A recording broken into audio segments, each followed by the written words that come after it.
NieR Automata is my favorite game ever. If push came to shove, I couldn't honestly say that it was the most well-made or decisively best game. What makes it special is a complete cohesion of story, themes, artistic aesthetics, and a soundtrack that's perfect for what they're going for.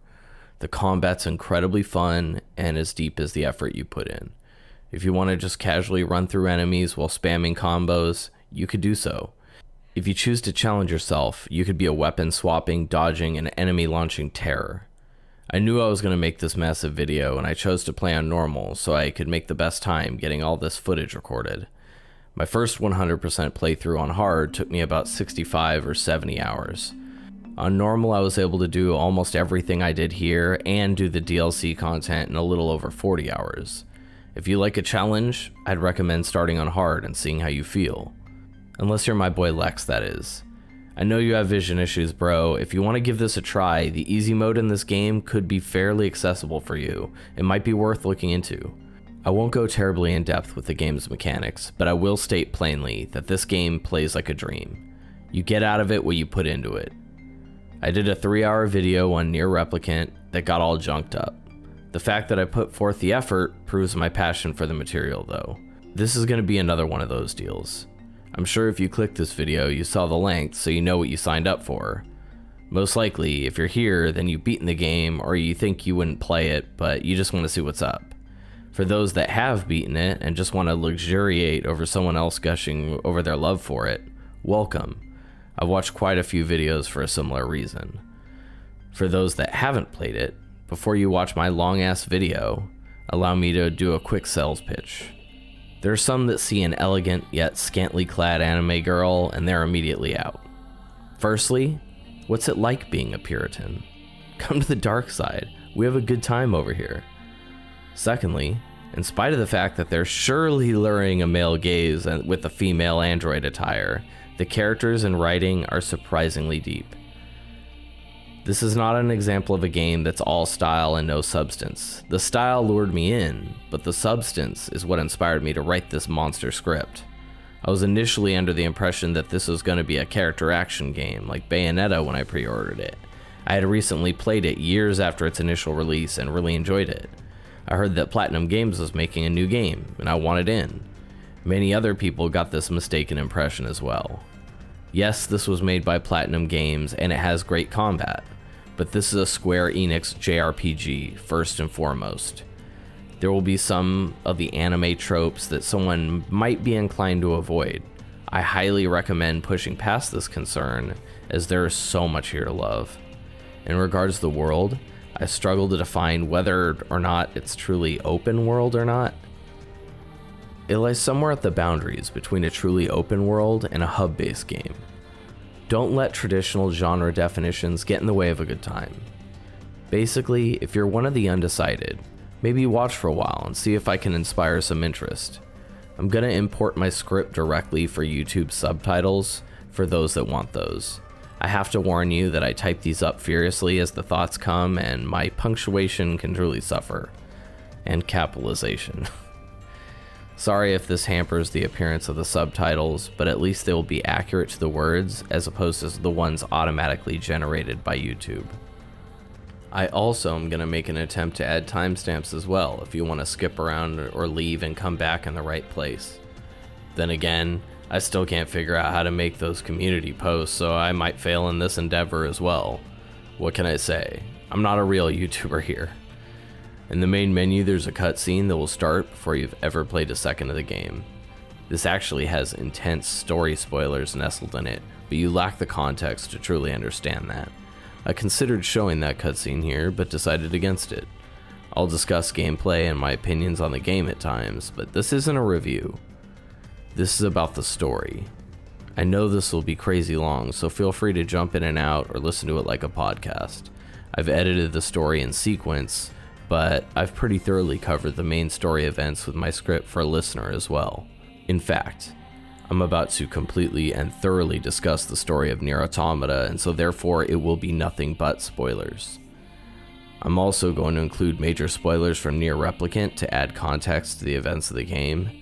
This is everyone's warning to what they're getting into. If you still don't want anything spoiled, then back out now. I won't be offended.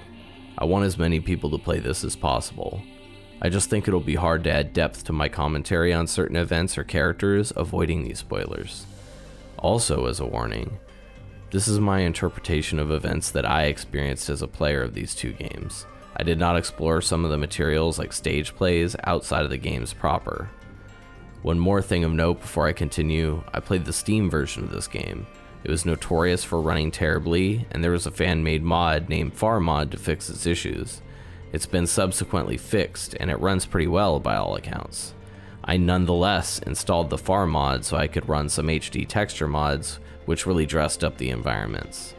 The original game was still pretty, but it had some muddy textures in the environments, and I figured I might as well make the game sparkle as much as possible. I did not install any character mods to change the appearance of my protagonist, so it would match up to the vanilla experience.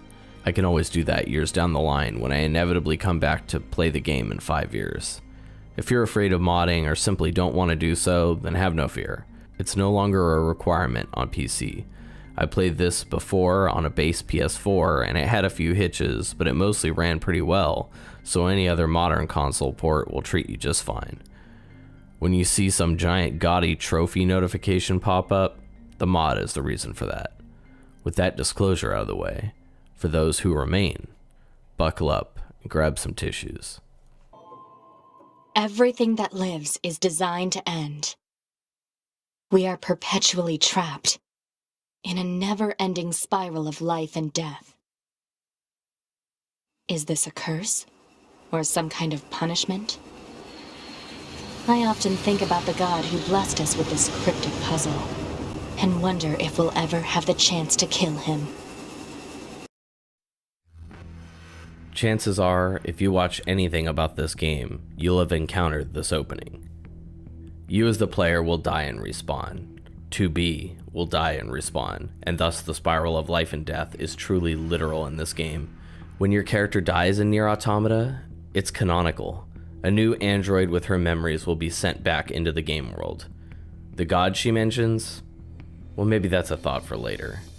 As for now, the game starts as 2B and her forces are being attacked in some kind of flight suits.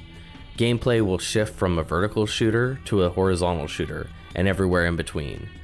I was expecting Bayonetta, so being in some kind of exosuit caught me off guard, but I was still all in. Her team is picked off one by one around her until eventually 2B is the last unit alive. She is told by her operator to rendezvous with Unit 9S and proceed with the mission. After some stunt flying, she crashes into some kind of factory. Time to take out the robots. My footage here will reveal that in spite of the fact that I'd played this game before, I was surprisingly rusty. 2B has a pod that fires a non-stop stream of Gatling rounds and a giant laser that's on a cooldown. On top of that, she has a light and heavy attack that can be comboed. After the first group of enemies are dispatched, a giant saw joins the party, and now is truly the time to figure out the dodge mechanic. I'll speak more on the combat later, but for now, let's continue the story. As the saw readies for a deadly attack, it's destroyed by missile fire. 9S has joined the fray in his flight suit.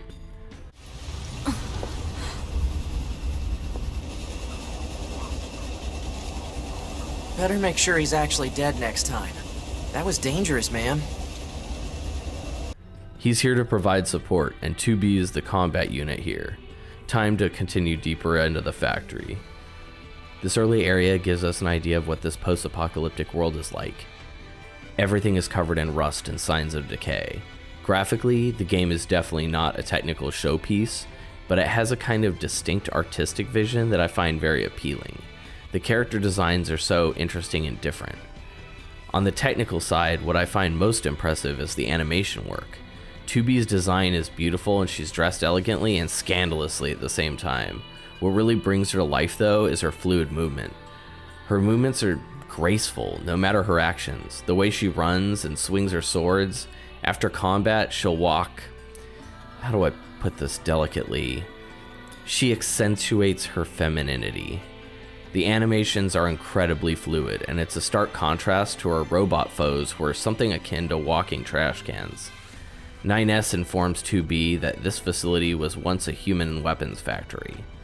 Now the machines have repurposed it to increase their own production.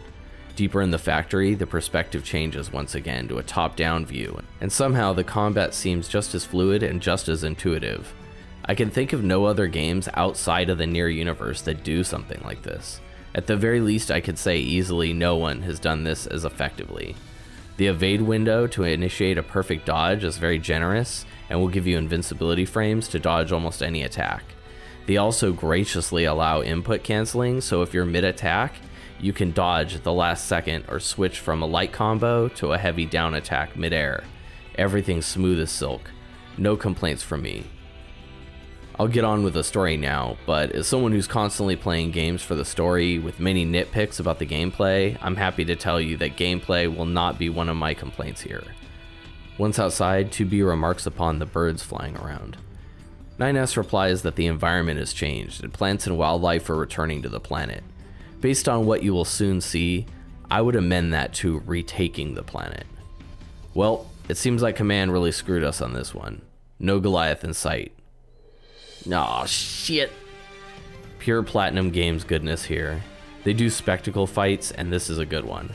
Once the saws seem to be subdued, they retract and become the arms of this monster foe. Command did not lie. This is a Goliath-class enemy. Part of the factory we climbed on was in fact the torso of this guy. After fending off more of his attacks, 9S will return with a flight unit to assist. He seems dumbfounded when 2B tells him that this is the target she came to destroy. After a while of battling, 9S hacks into him and does a substantial amount of damage to him with his own missiles. This subdues the foe momentarily, but he rallies, and 9S blocks an attack headed at 2B with his flight unit. Yeah, he's seen better days. 9S pleads for 2B to go, but she's surprisingly upset by his condition. He grants her access to his flight unit, and she returns to the fight. This might be a bad time to tell you that throughout all this, you've been unable to save. If you are to die and fail during any of this opening mission, you'll have to start a new game and try over. Initially, I started on hard and was feeling myself. I failed a couple times before I completed this gauntlet on my first playthrough. Be forewarned. Back on the Goliath, even in 9S's weakened state, he's able to assist 2B by hacking the machine's upper control arms. I think it was Confucius who once said, "Suck it, bro. The giant is toppled. Good guys 1, bad guys 0. Or not. As an army of Goliaths surround them, 2B and 9S select the nuclear option, as they remove the black boxes from their chests to self-destruct. They gather themselves for parting words.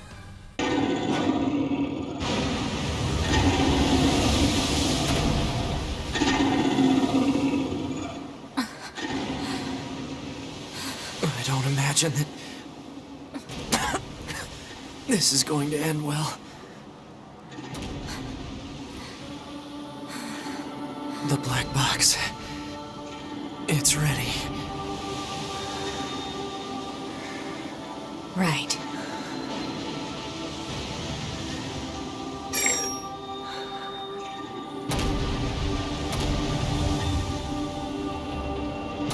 Requesting destruction of enemy hostiles via black box reaction. Request accepted. It was an honor to fight with you. Truly. The honor was mine.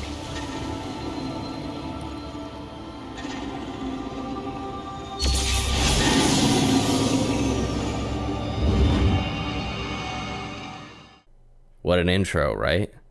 You rejoin 2B as she stares into space in some kind of ship. 9S joins her in the hall. She thanks 9S for uploading her data to the bunker. 9S does not recall this. He only had time to back up her memories, so for him, this is actually their first meeting. He salutes her. She clenches her fist here, and I did not really contemplate it before, but as someone coming back a second time, I have thoughts I'll share later. From here, you can finally save your progress. Thank God. We get an update on world events from the so-called Council of Humanity now. In the year 5012, the world came to a sudden and abrupt end. Aliens came upon the planet and seized it using machine weapons. The remaining humans were forced to flee to a bunker on the moon. In the year 5204, the humans fought back by sending a force of androids to fight in their stead.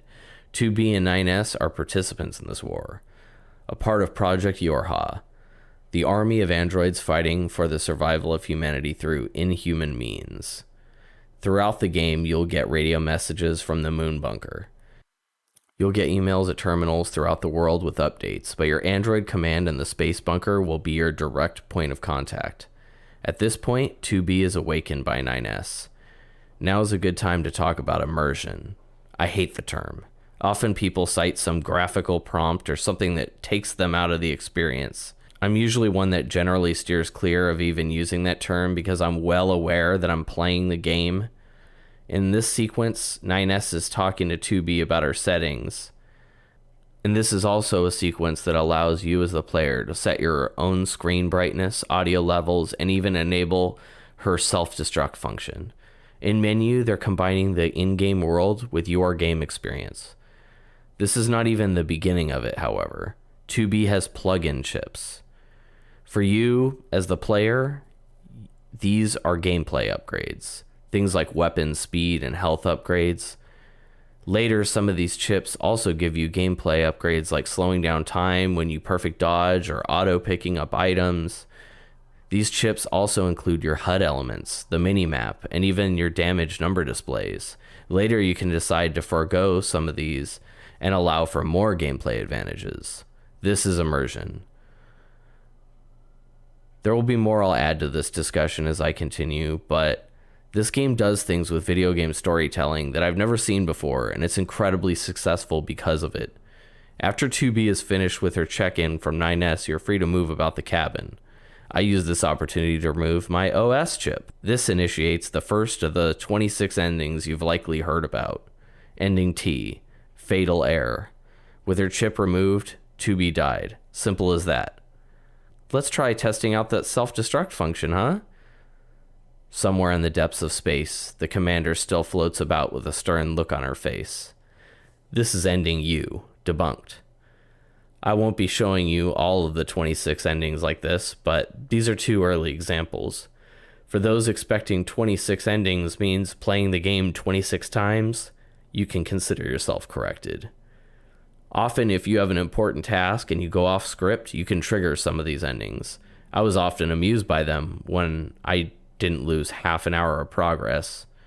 Look, save often, folks. As I most likely told you in my intro, this is a JRPG, even if it looks and plays like an action game.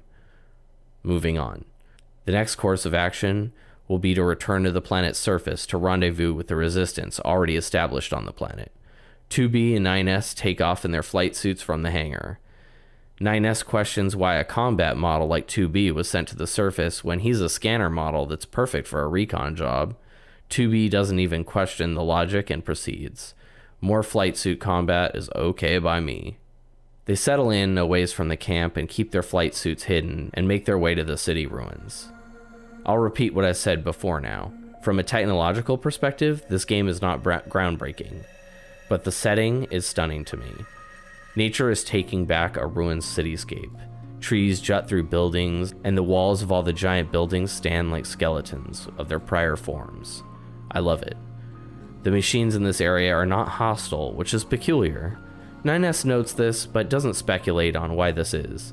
I ran around for a while exploring, even though I played this game before, but eventually you come upon the resistance camp. You're greeted by the camp's leader, Anemone. She seems to know 2B already. She says the bunker told her to expect her. The first task is to help the supply trader find some raw materials. With said materials, he can sell plug-in chips to upgrade 2B. He would get them himself, but he's missing a leg, so it's beneficial to both of you to do so. Once 2B leaves the camp to grab the items, she's contacted by her operator. She's a bubbly personality that's a stark contrast from 2B. 2B is all business, and Operator 60 is asking questions about the weather. Operator 60 will call 2B numerous times throughout the game, and this dynamic will persist with enjoyable results. The Weapon Trader's request is a simple fetch quest and takes all of 2 minutes, but it doesn't stop 9S from complaining. Okay, that's everything the supply trader asked for. Man, these chores are a real pain in the butt, huh? The Resistance is a valuable ally to Yorha. By helping them, we also help ourselves. So no, I don't think they're a pain. Yeah. Upon returning to the trader, you offer to fix his leg. The trader declines the offer. His left leg is still original. Over the years, he's replaced every part of his body. If he replaces his last original part, will he still be him?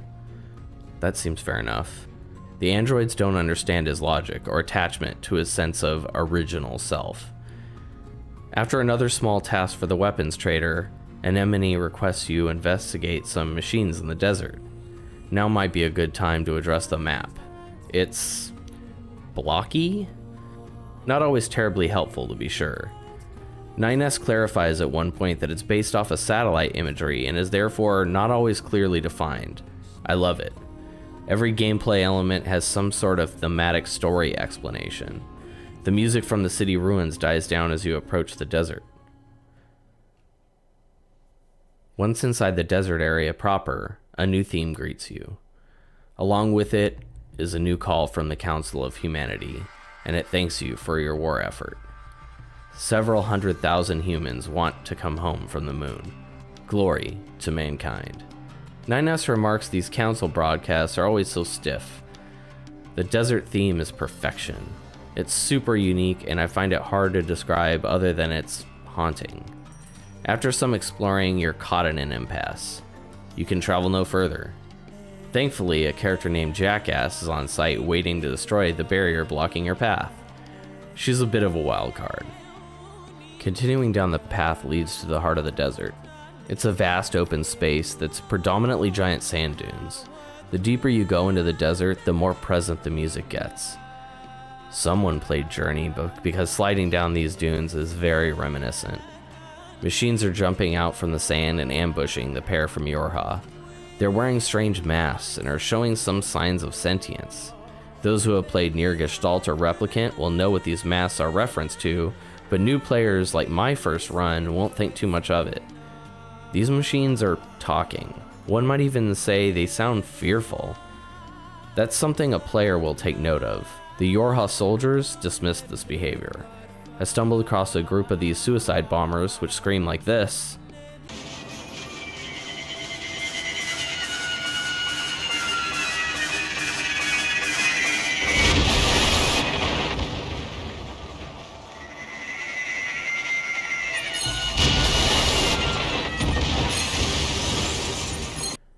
That's not very story relevant, but they amuse me terribly. At this point in the game, I was still handcuffing myself by not locking onto enemies since I felt guilty for playing on normal. Eventually I gave into the crutch of lock on because it's so much more convenient to lock onto different enemies to free yourself from having to control the camera as you fight. Unfortunately, you can't lock onto enemies for melee while still having free control of the pod. It's both or nothing. I would choose to have lock on for just melee and not the pod if the option existed. If there's a follow-up to this game, I would hope they could implement this. On hard or above, there's no lock on for the pod, so you eventually get used to it. But on pleb difficulty, it makes the experience flow much more smoothly. After clearing out a few groups of the mass machines, there's one Houdini of a robot who dashes away. The two give chase. This reveals a long abandoned housing complex. I did not notice it on my first playthrough, but on this run, I realized that the vocals for the song did not come into play until this complex is revealed. I could be giving the sound design too much credit, but I believe this is meant to remind you of the traces of humanity left in these buildings. The buildings themselves are the last vestiges of human civilization here, unless you count the current mask-wearing occupants. It was just a nice touch I noticed on a return playthrough.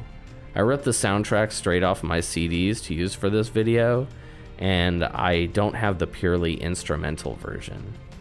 Yes, that's right. I bought a physical soundtrack in 2022. Stuff of boomer legend, they say. I'm gonna try something different for this video and attempt to match the music to every area as a backdrop and see how that works. Sound is clearly one of my many lacking areas of skill set, and I'll continue to try and work on it from my videos. As 2B clears through to a save point, she gets an email from Operator 60. She's invested in something called Jupiter fortune telling. It's this universe's version of a horoscope. This is a trivial matter to be invested in and is not exactly up 2B's alley. It's just the game reminding you that the androids are not human, but they definitely mimic human behavior. Well, some of them at least. The machine leads our crew on a wild goose chase from here, popping up here and then there, but always getting away. The end of the trail is strewn with android corpses. The crew finds this mysterious little guy in a giant pit filled with assorted robots doing, well, they're attempting human-like behaviors. NieR does not have time for this kind of nonsense. He's ready to finish them off no matter how peculiar they are. Once the group is mostly dispatched, this happens.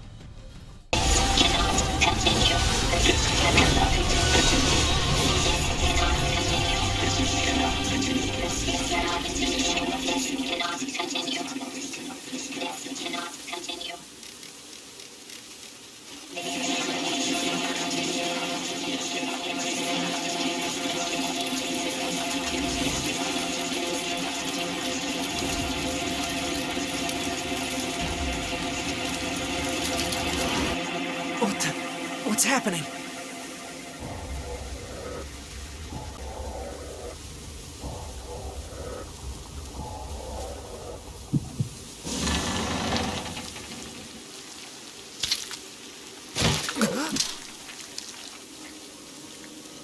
An android? No! This is a machine!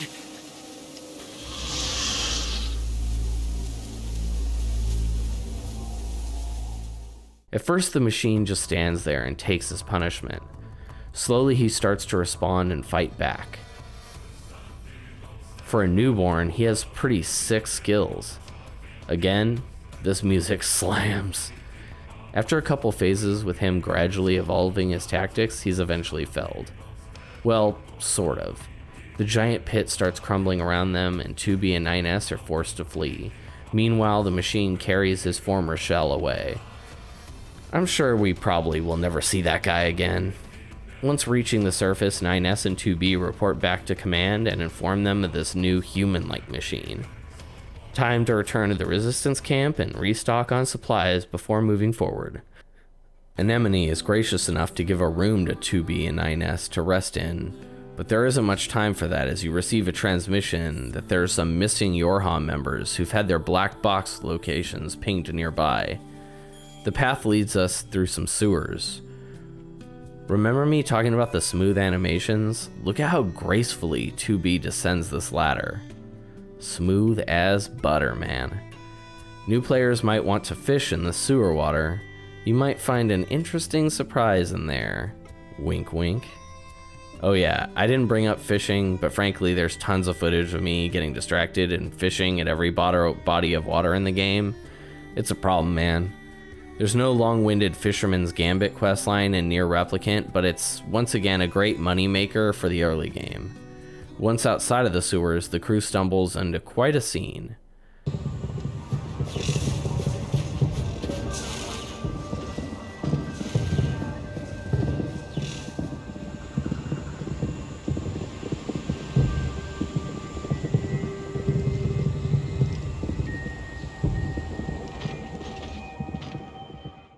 These machines are not hostile.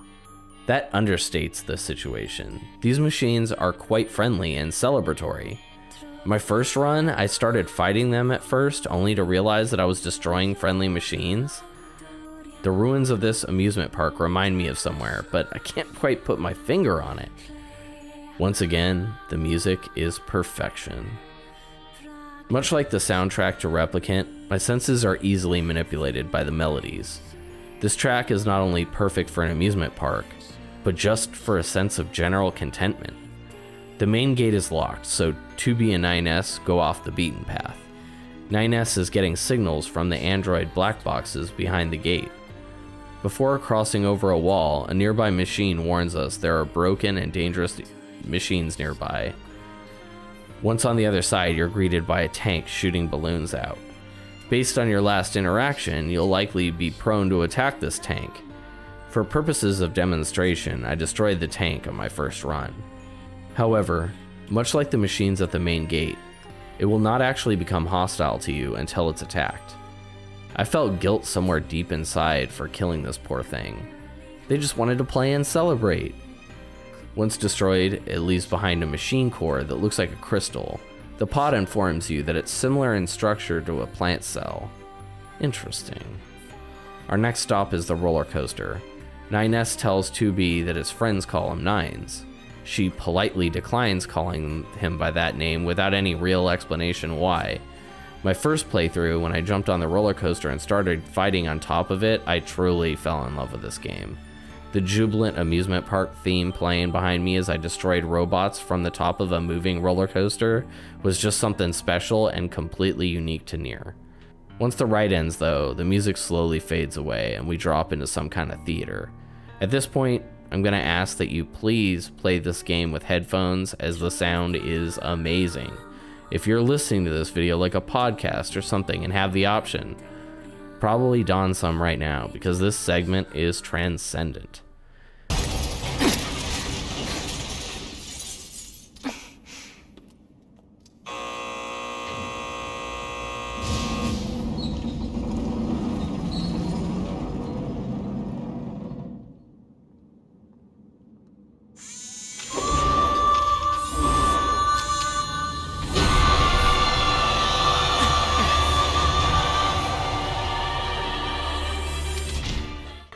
This is very early on in the game, but it's by far my favorite boss fight. It's complete audio-visual stimulation. This fight squeezes in all of the trademark NieR specialties. Changes in perspective and camera angles, both melee and pod combat. She also attempts to hack you, but also puts you into a hacking realm, which feels like NieR's interpretation of Tron. Once hacked, 2B is weakened. Remember the black box signals from the Yorha androids we were trying to track down? They've been turned into weapons by this enemy. They emit a hacking signal that will send you back to the Tronscape if you're hit by it. Once they're all destroyed, our femme fatale returns while muttering something about becoming beautiful. After enough damage is dealt, 2B instructs the pod to finish her off. The screen flashes with an image before she finally perishes. What is its meaning? We'll find out soon enough. With her taken care of, we can get to those Yorha units. Well, I would say that, but they're dust. They were only kept alive by the enemy. 9S was affected by the things the machine was saying. It's almost like she had actual emotions. 2B squashes this notion immediately. I still, to this very moment, do not know if she actually believes this, or if she just doesn't want to complicate her job by having to reconsider all the machines she has or will have to destroy. Once back out to the main gate of Disney Castle, TM, the two are met by a machine bearing a white flag. It insists that it is friendly, and there's a whole village of friendly machines nearby who would like to meet. For science, the two agree to investigate. This might be a good time to share something else I wholeheartedly enjoy about this game. Look at how goddamn fast 2B is. Whatever task you'll be doing for the whole game, you could do it expediently. This early footage is with no moving speed up chips. If you max out on speed chips, 2B can run half the speed of light. I love it. Along the bridge, 2B notes a rocket taking off into space. 9S reminds her that the humans are stuck on the moon, so they need supplies, and these are just regular shipments sent up to them. She questions on why these aliens from outer space don't just attack the moon bunker or the android space bunker directly. 9S is unsure, but seems unconcerned with this question. The old machine village. They're all waving white flags. You're greeted by a machine life form named Pascal. He's the leader of this village. He asks that you investigate the citizens of this village and verify the truth that they're non-hostile. They are certainly non-hostile, and many of them are written like a bunch of dopes. Waving a flag is fun. This camp will eventually become a second hub of sorts. It has paths that branch out to tons of other map areas directly from the village proper. This map is interconnected, but not necessarily a traditional open world. Think more Dark Souls and less Horizon Zero Dawn.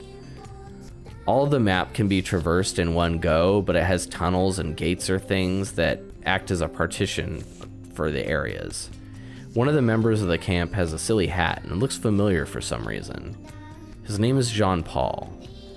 He has a follower inside the camp with makeup on for some reason who can't get enough of his brilliance. His friend presents us with a letter to give him. He is pretty uninterested in this letter.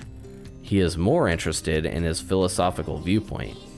When you tell the man's follower that the letter did not dignify a response, instead of being disappointed, they can't believe how great he is.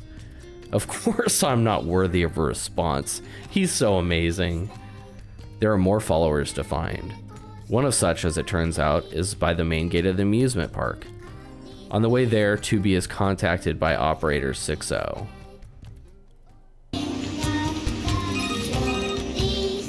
Operator 60 to 2B? Time for your regularly scheduled contact. 2B here. What's wrong? Oh. There's this operator I kind of liked, but when I asked her out, she turned me down.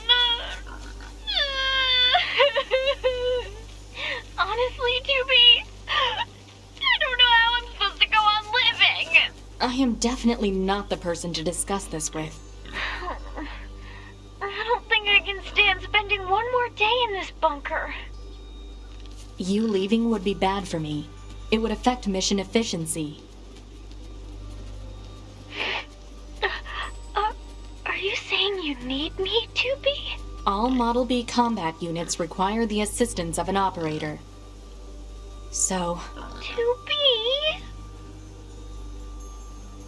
that's all. Closing this channel. Grade A awkward stuff. Back to Jean Paul's other lady friend. She too is wearing makeup. She too has a gift for him. She warns of another hussy in the desert that is also a big fan of Jean Paul. Luckily, the ace up her sleeve is this beautiful glass that she'll gift to him.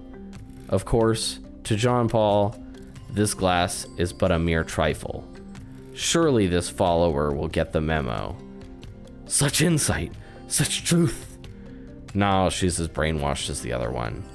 I think we already know what we're gonna find when we get to that other one in the desert. Before we venture out that way though, this village already works hand in hand with the resistance camp directly, and Pascal passes on a fuel filter for you to bring back with you. Upon returning to the camp, Anemone confirms that the village has been helping them.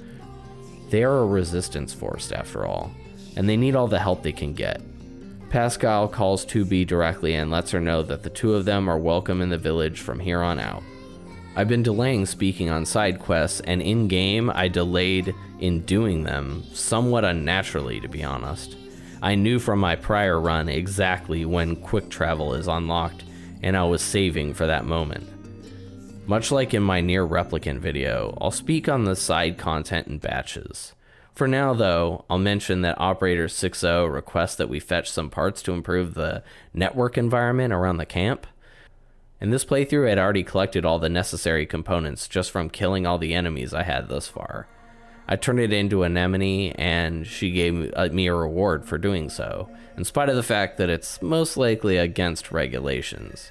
Operator 60 calls back to thank us for the hard work, and 9S remarks about how the commander is a real slave driver. He's often breaking the fourth wall. He'll sympathize with the player for doing all the mundane activities for his overlord. Operator 60 tells him that the hard-ass nature of the commander is just for show. She knows her from working up close and personal. Apparently, she even leaves her clothes strewn about and drives the cleaning crew crazy. Rumors are that she never even performs routine maintenance on herself. How scandalous. At this point, I want to interject with one of the side quests of the game that I deem worthy of discussion. Back at the bunker, I spoke to a Yorha soldier named 16D, who asked that we look for a Unit 11B who was on the initial mission with us at the start of the game and was shot down. Apparently 11B was her instructor, and she would appreciate you taking time to look into her. Back at the old factory, we can find the original loadout from when 2B and 9S self-destructed. Adding the original sword that was in her possession is a nice addition to your arsenal. At this point, you fight your way back to the beginning of the factory where 2B originally crashed with her flight unit. Here you can find the remains of Unit 11B along with her black box containing her final memories. It turns out that 11B was planning to go AWOL and make an escape under the guise of being destroyed in the sortie. These plans were derailed when she was actually damaged and failed to repair herself. Her final moments were lonely and filled with regret. Pod 042 looks at the situation like, well, I guess like one might imagine a pod to look at it. 2B grabs the weapon of 11B and returns it to the bunker. You as the player are given the option of how to respond to 16D. You can tell the truth about her end or hide the information from the apprentice. I chose the latter in this case. She thanks 2B and gives her the weapon to keep, as 2B is the combat unit and 16D is a defensive model. If you keep the intentions of 11B to yourself, then 16D will admit that they were actually in a relationship and the death of her lover has inspired her to want to convert to a combat unit for vengeance. If you chose to admit the truth of 11B's plans, then 16D starts cackling like a maniac. She can't believe that someone who is such a hard ass in life would try and run away. She accuses 11B of heaping abuse her way because she was a defensive model and always looked down on her. I do not have footage of this as I chose the other option for this run. This quest leaves you with an open interpretation. Perhaps the two had been in an abusive late relationship, or maybe 16D is looking for cracks in her former lover after feeling betrayed by her. Either option saddens me deeply. Just like its predecessor, NieR Replicant, the quests in Automata are mechanically often basic fetch quests, or kill X machines. What makes the quest memorable is the context and flavor they add to the world and characters. I will share significantly more later, but for now I'll move along with the main story. After bringing some high viscosity oil from the resistance camp to Pascal, the group is interrupted by an attack from a Goliath-class enemy attacking the city ruins. 9S jumps to the conclusion that Pascal had something to do with this, and Pascal immediately disputes it. It doesn't matter for now, because what matters is fending off these giants. Yorha sent flight units to the pair, and it's time to run around the Goliath to get them. The Goliath ambushes you before you can get to your suits, and by now you should know how to fend this guy off for a minute. Once staggered, it's time to make a mad dash to your units. I keep saying unit. Once in your flight suits, the Goliath can be subdued fairly easily at this point. The problem is, once it's down, the earth opens up below the ruins. The aliens that you've been hearing about have revealed themselves below the ground. According to the commander, these beings have not revealed themselves in hundreds of years, but their signal is being picked up clearly from below the city. I investigated the cave-in and then consulted my geologist friends. They confirmed that the city was indeed all fucked up. Down at the bottom, there's a new spring of water. More good fishing for my nerdy ass. No time for this now, damn it. Pushing deeper into the darkness, I used my flashlight feature on my pod for the first time, and the alpha effects from clashing swords against machines plus torchlight looked really nifty. The path leads to a very alien-looking structure. The pair of Yorha units have never seen anything like it. Welcome to the first major plot twist of NieR Automata. The aliens that you've been hearing about are long dead. The naked machine from the desert identifies himself as Adam, and his cohort is identified as Eve by his health bar at this point. He tells you that the machines wiped out their alien creators years ago. Machines are weapons capable of evolution, says Adam. According to him, the weapons became aware. The machines felt their network intelligence had passed that of their creators, and therefore, the aliens were not necessary anymore. Adam's new interest is in the humans on the moon. To him, they're a puzzle that needs to be solved. Humans were capable of such horror, killing one another in droves while also loving one another in equal measure. Their new plan is to use Yorha to facilitate their plans by bringing the humans to them for study. Obviously, this isn't going to work for anyone. The fight concludes as the pair of machines decide to stop playing around and leave the pair with a warning. This is what befell their creators. Look at these boy band looking motherfuckers though. I later fell in love with the characters of Adam and Eve, but at this point, I was far from all in. If you're someone watching who hasn't played the game, I did spoil a plot twist for you. But you likely assume that by now. The game has a much more winding tale to weave. If I've sold you on this game, I plead to you to give it a try and come back to the video after playing. If not, then let's continue. The aliens were already dead. Twist 1 complete. That's cool and all, but you know what's cooler? Fast travel. Finally, Jackass meets you at the base of the collapse and unlocks the transporter function on all the save stations you've been using. You've been using the save stations, right? Remember, this is a JRPG. You remember, I'm sure. Just testing you.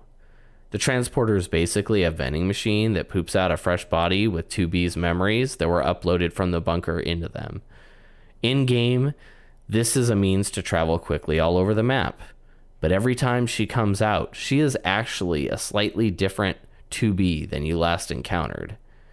I don't know how many people actually took the time to ponder this, but I thought about this for honestly too long. Remember the trader in the camp with his original leg? He wouldn't be fond of such things.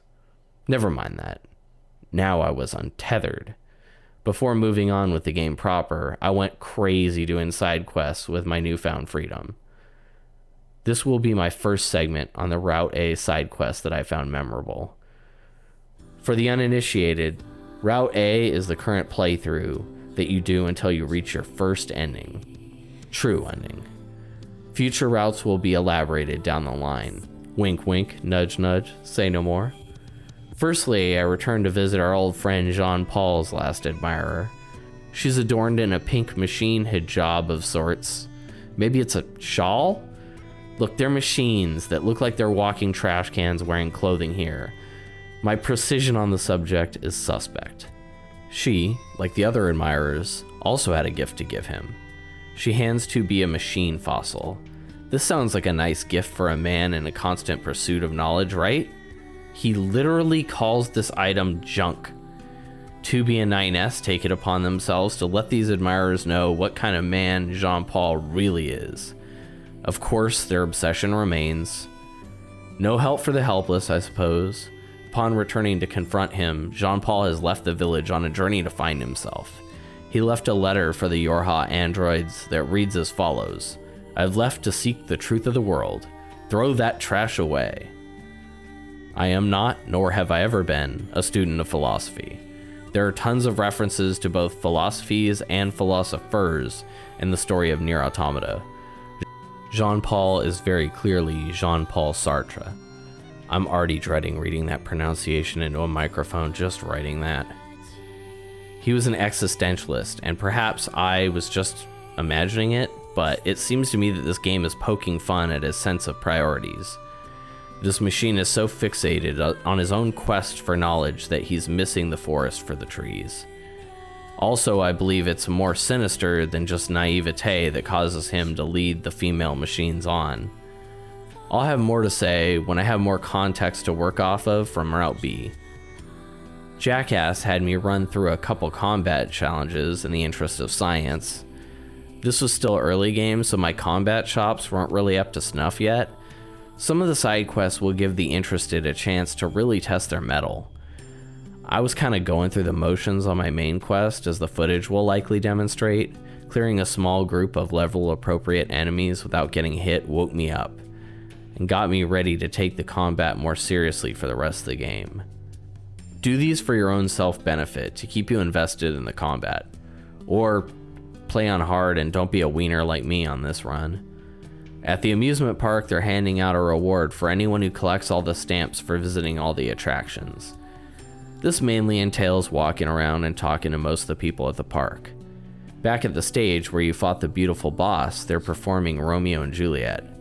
I will show this play in its entirety because this video is already going to be ungodly long and such. I have no reason to cut this amazing performance short.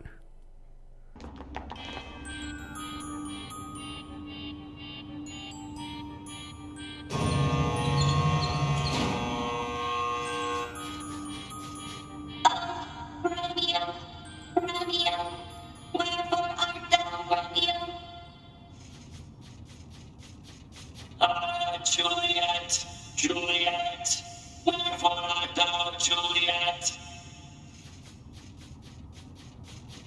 Oh, Romeo, Romeo, which one of thou art Romeo?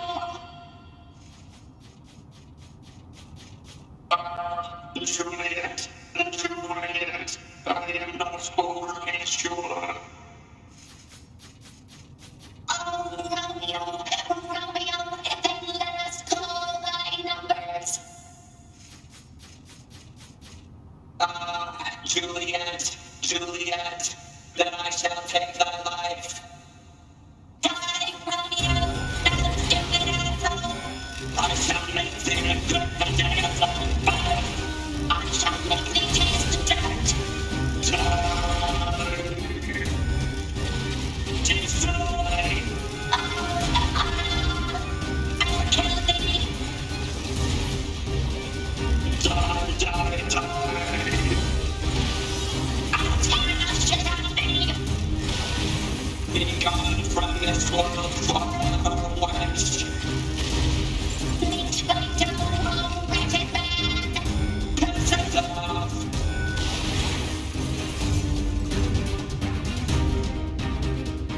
My Romeos are no more.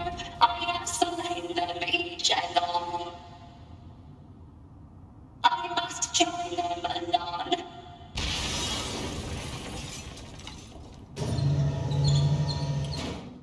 Now that's what I call friggin' Shakespeare.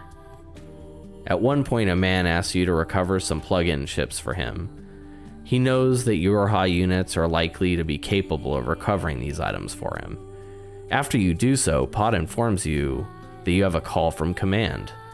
These plug-in chips are actually stolen confidential Yorha chips. What would he need these for? You can call him on it and keep these, or you can give them to him. I chose to hand them over. He ominously tells us that the next time we meet, he'll introduce us to his family. We next find him in the desert housing ruins. The reason he needed those Yorha chips was because he had salvaged a Yorha body. He wanted a family. He could see all these machines living in groups, and it made him lonely. He stole the Yorha unit and needed the chips to make his first member of his family. He knows he did wrong, but he also just needed companionship. He pleads for you to keep his secret. After you get some distance, you receive a message in your inbox. The search has been called off for the missing chips as they've been found. The missing Yorha unit was found after being destroyed by machines, and a dead resistance member was also found nearby. This really pulled my heartstrings on my first playthrough. They had managed to get me pulling for this guy. I was sympathetic to his plight. One of my friends played through this game and I discussed this quest with him, and he saw the resistance member as more of a deviant. He was flawed, and this behavior was unsavory to him. You can't just fabricate your family. I understand that, but that wasn't my take. What do you think?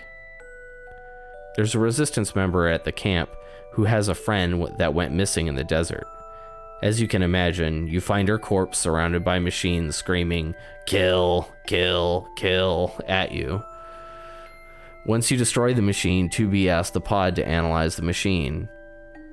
The machine's comrades were murdered by the resistance, and then it lured the member to their death in an act of vengeance. 9S finds it hard to believe that the machines are capable of a concept like revenge. 2B and 9S have to return to the camp to be the bearers of bad news. Upon returning to the resistance member, They explain that their friend and the machines were both on a quest for revenge, and the machine came out on top. This makes the man distraught. As they put it, they no longer have anyone to love or anyone to kill, as the machine has already been put down. This cycles back to the themes hinted at in the opening line of dialogue in the game, the cycle of life and death. This game and its predecessor are heavy-handed in their approach to get you to reconsider your blind, murderous rampage that you'll typically undertake in most games, not just in NieR. There's a Resistance member who's lost her memory, and she only has some photographs with no real context clues to go off of. After 2B and 9S discover all the locations, the truth is revealed. These photos are actual lost memories of her beloved. 8 years ago, the pair fought a battle against some machines, and she came out worse for wear, and he was killed. Since then, many of her memories have faded. He left these photos for her as a parting gift to say goodbye. Recently, the Resistance member had contemplated if it was even worth living anymore. These fragments of data, these memories, are telling her that she should want to go on. However, now it's also a painful reminder of her lost love. Why live in a world without them? If you or someone you know complained about the side quests in this game, let me ask you plainly, who hurt you? At what point in your life did your heart wither into the cavity of your chest? The next main story beat takes us to the Forest Kingdom. That's right, a kingdom. Pascal tells tale of a group of machines that have abandoned the machine network, much like his village. They've formed a kingdom, but they're very territorial, and the pair of Yorha droids have been warned they can be aggressive. Better check that out. The entrance is at the old shopping mall. On the way, 9S asks 2B to refer to him as Nines again. She replies that 9S is fine. While technically correct, this does not seem to please 9S. Again, 9S complains about the work they've been busy doing, and 2B is quick to tell him to get his emotions in check, as Yorha members are not allowed to be emotional. This is a point made by several people in this game, and I feel it might have been part of an initially planned storyline that was forgotten.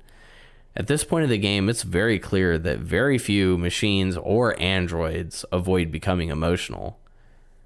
In fact, the whole point of the game is to question what makes humanity. Everyone behaves in a very human and very flawed way throughout the game's duration.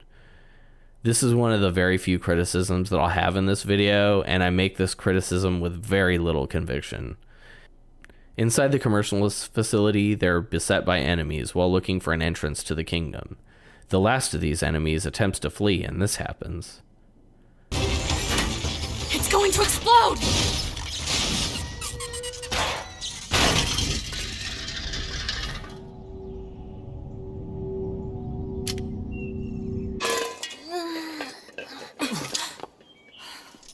Huh? Hey, where am I? What's that? Hey there, guys. What's up? This thing's weird, 2B. Let's kill it. Wait, what? No! Good idea. No! Okay, what was that? Oh, that little guy? Don't you go worrying about that little guy.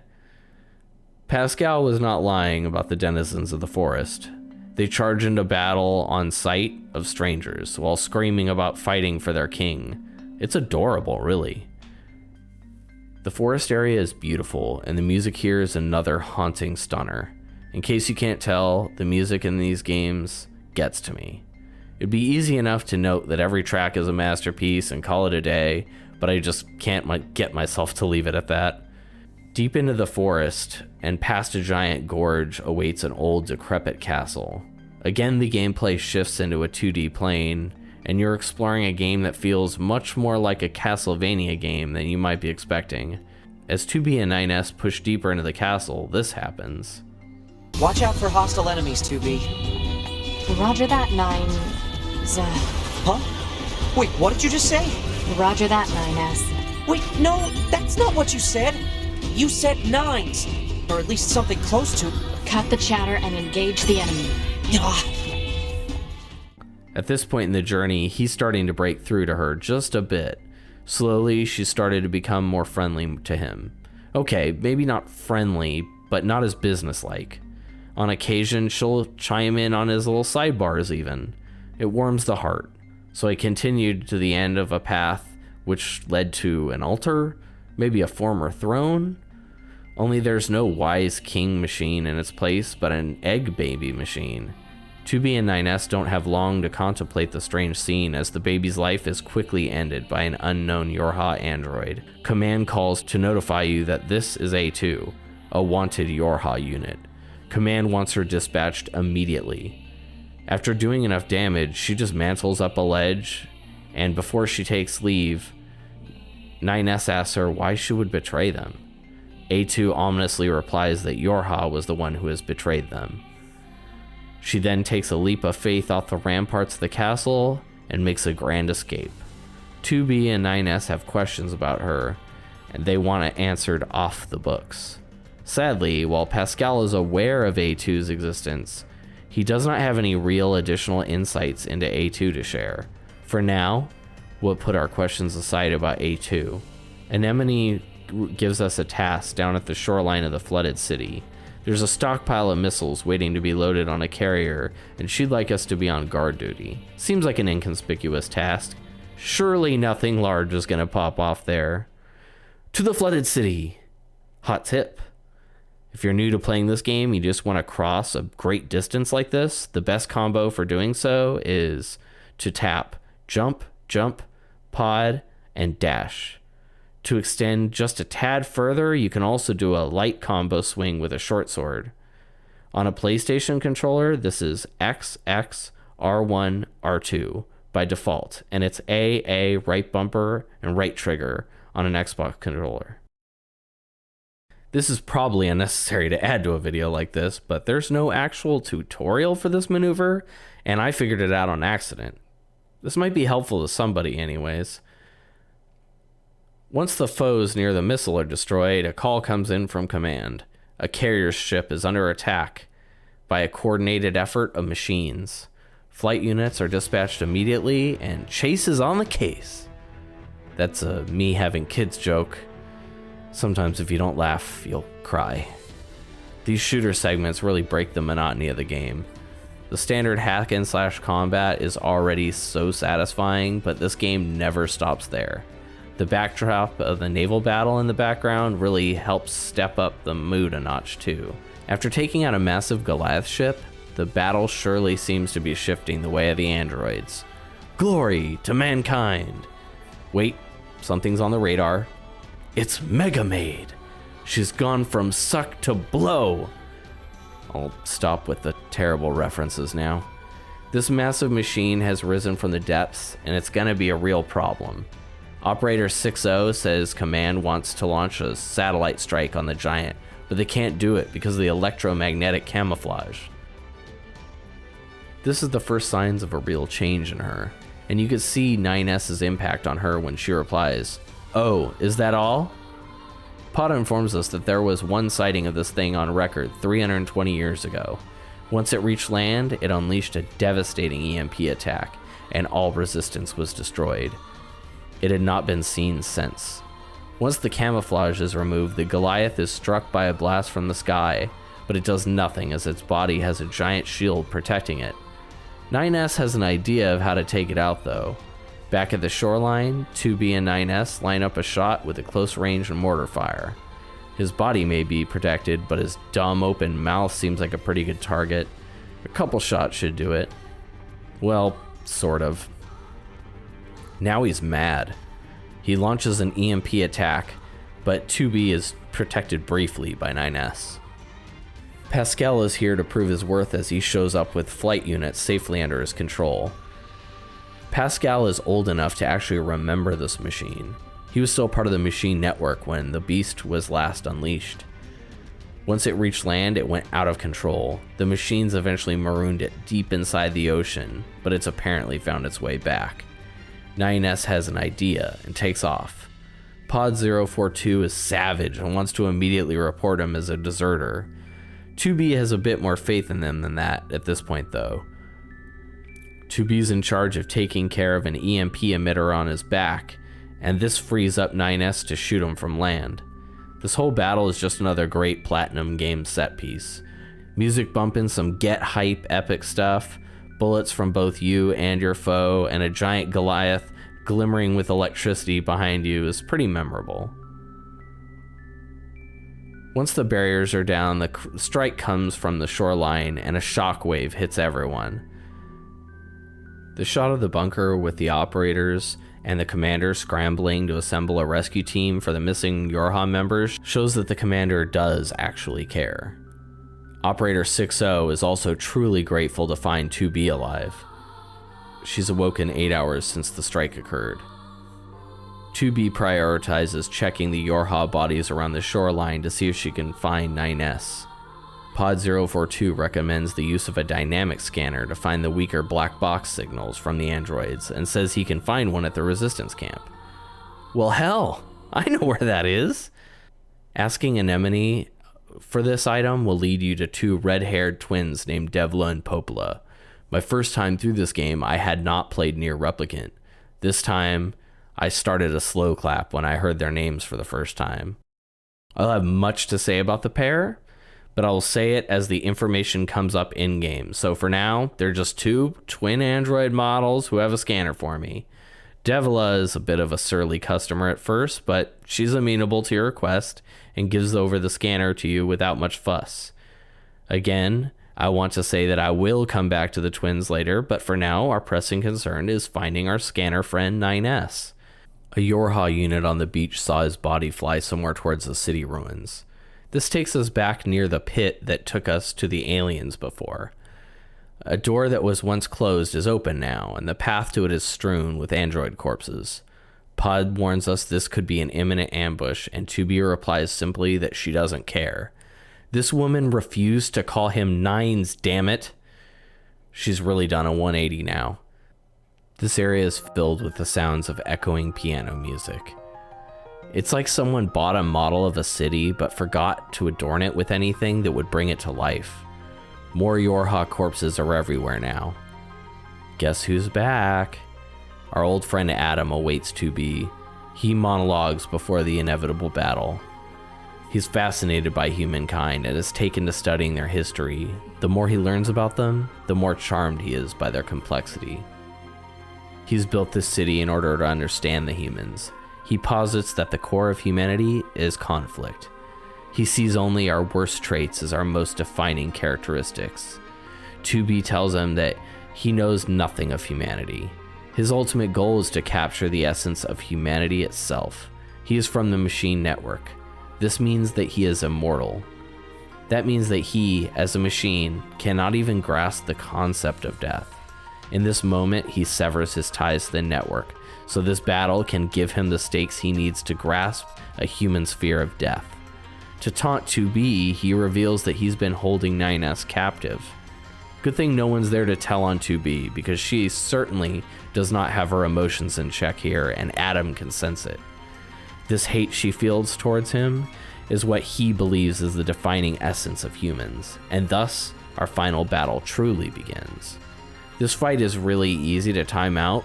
Somehow I missed half of my damn dodges in this run. Nonetheless, 2B emerges victoriously and graphically. Mama bear to Papa bear. I repeat, Mama bear to Papa bear. We're coming home. Back at the camp, 2B and Anemone are talking about 9S.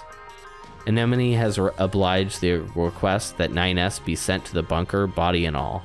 As I stated about the transporters earlier, these Yorha units have had their memories uploaded to the bunker, and a brand new body can be pooped out at any time. 2B requesting that this particular 9S be fixed is clear indication that she cares, and also that she can see the difference. 2B thanks Anemone for her help. This surprises her, as 2B has never really seemed to be the grateful type. Both seem uncomfortable by this conversation, and 2B walks away. She calls Operator 6-0, who patches her into command. The commander thanks her for her work and tells her that Adam was responsible for half of the machine network, and this was a major blow to their infrastructure. Once 9S is patched up, he'll be redeployed as her partner.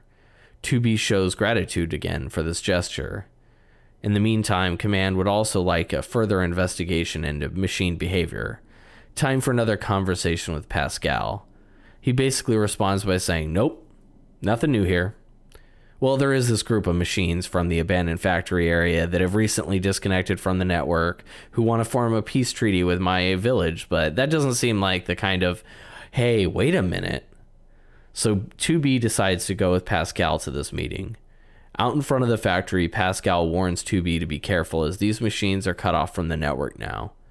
They no longer share data with one another and therefore are more unpredictable. You follow a priest robot down the hall. I mean, why wouldn't you do this? Because this scene isn't disturbing in any way, right?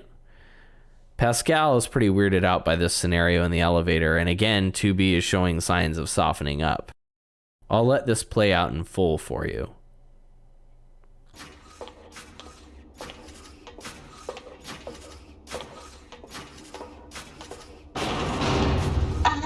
Hello. My name is Pascal. I'm here to discuss the peace treaty.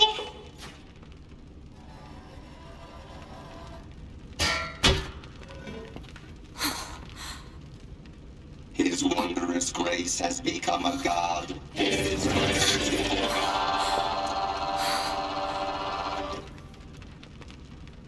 His wondrous grace has become a god. Become a god. His wondrous grace has become a god. Become a god. We as well shall become as gods. Become as gods. We as well shall become as gods. Become as gods. All of you shall become as gods. Become as gods. All of you shall become as gods. Become as gods. All of you shall become as gods. We'll all die together and become as gods.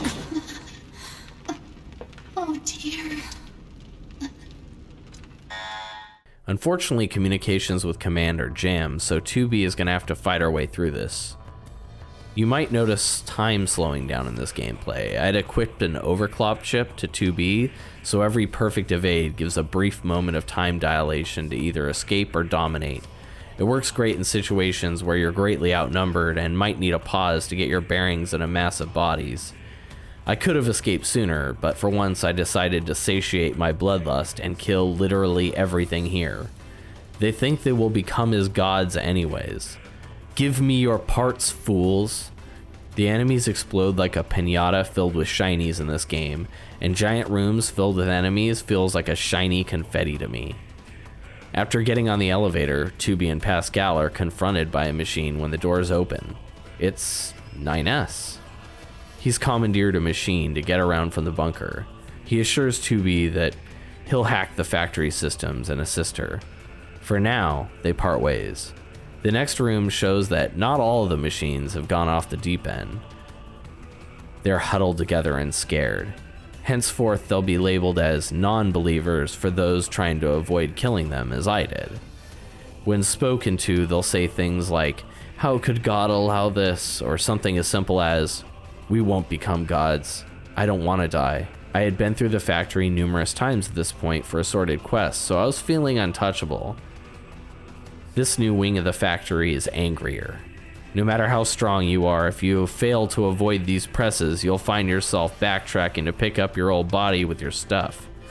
The factory is filled with more nut jobs, including more of the screaming suicide bombers I featured earlier. Along the path, you're warned by a scared believer that, quote, he killed them all. We find out who he is immediately. This spider-legged eye monstrosity. He has a trick up his sleeve as well. He has a giant-ass shield protecting him from all attacks that's powered by the factory itself. 9S calls 2B and tells her he's in the process of shutting down the factory power. Your job is to dodge his attacks and stay alive until 9S can finish hacking. Once the power to the factory shuts off, it's killing time. Once he's defeated, you'll get a chance to leave the factory with no power. Having this building shrouded in darkness changes the tone of the place dramatically. It doesn't help when you come across groups of machines deciding to end it all Terminator 2 style. They truly believe this is the best option at this point. Being cut off from the machine network has varying effects on different machines. For some, like Pascal and his village, it means they can see no reason to fight, and it gives them a reason to try and live a better life. For others, it shows the inevitability of the fight, the purposelessness of their current state. To these machines, this option is to end their torment. In a strange way, this is the most human thing you've seen a machine do yet. Upon escape of the factory, the scene changes to Eve. Without Adam, he's miserable. His pain is turning into pure rage. Back outside of the factory, 2B gets an emergency call from the resistance camp. The city ruins are now crawling with machines, and they have new powers now. You've not seen anything like this yet. Something is definitely up. Back at the camp, things are bad. The camp is engulfed in flames and machines are eating the residents. 2B does what she can and saves as many as she can. After the machines are cleared, there's a rumble from outside. It's a similar machine to the one you fought moments ago, but with a tail. Also, it screams, and it screams summon other enemies. NieR shows up in the nick of time, though. That was definitely just the start of your problems. Eve is here, and he's pissed. The surrounding machines coalesce into a massive ball with Eve at its center. You'll destroy the outer core machines protecting him, and then he'll relocate towards the entrance to Pascal's village. No one fucks with my boy. This time he's flying around like a giant snake of machines. Again, shooting off the protective layer of machines will make him leave. Once he's gone, Pascal thanks you for your help. The group believe that if Eve is destroyed, it will finally destroy the machine network. The rest of the attacking machines should go offline if the job is done right. Pod tracks down where Eve went off to, and you make your way to the final showdown. Eve got really fucked up by the death of his brother. In his mind, his brother was everything. Without him, the world is utterly meaningless. This fight starts as a close range fight. He has an arm made out of machines that's really reminiscent of a Kira to me. Once enough damage is done, he'll elevate to some platforms in the sky where you're forced to platform up to him. This gives you a chance to do some damage. Sadly, this damage is temporary because he can simply leech off the machine network. He's unkillable. 9S is a badass though, and he hacks him to cut off the network.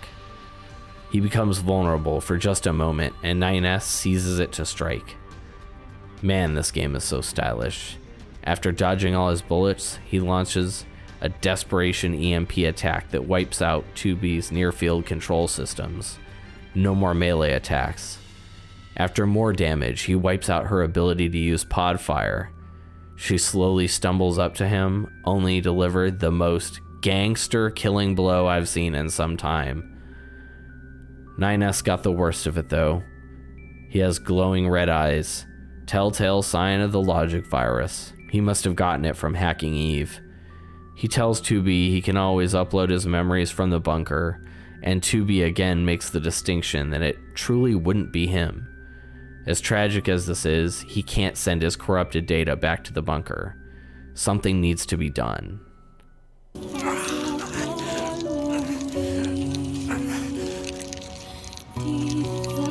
2B. I want you to do this for me.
like this.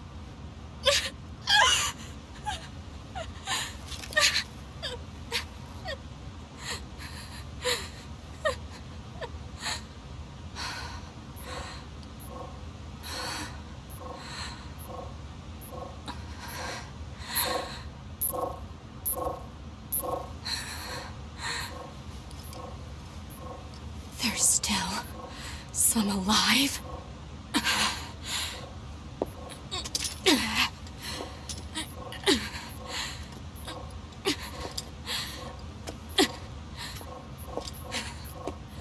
Goddamned machines!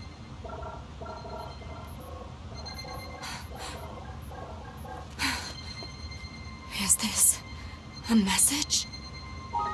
The data transmissions, they're resonating with each other.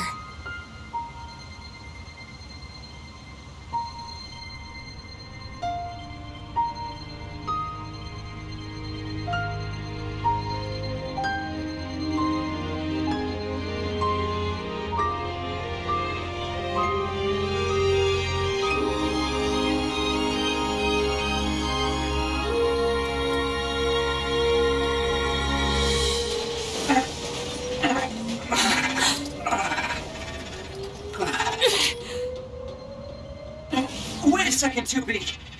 Who are... It looks like I left my personal data in the machine side of things. Next thing I knew, my sense of self was regenerated over the surrounding network.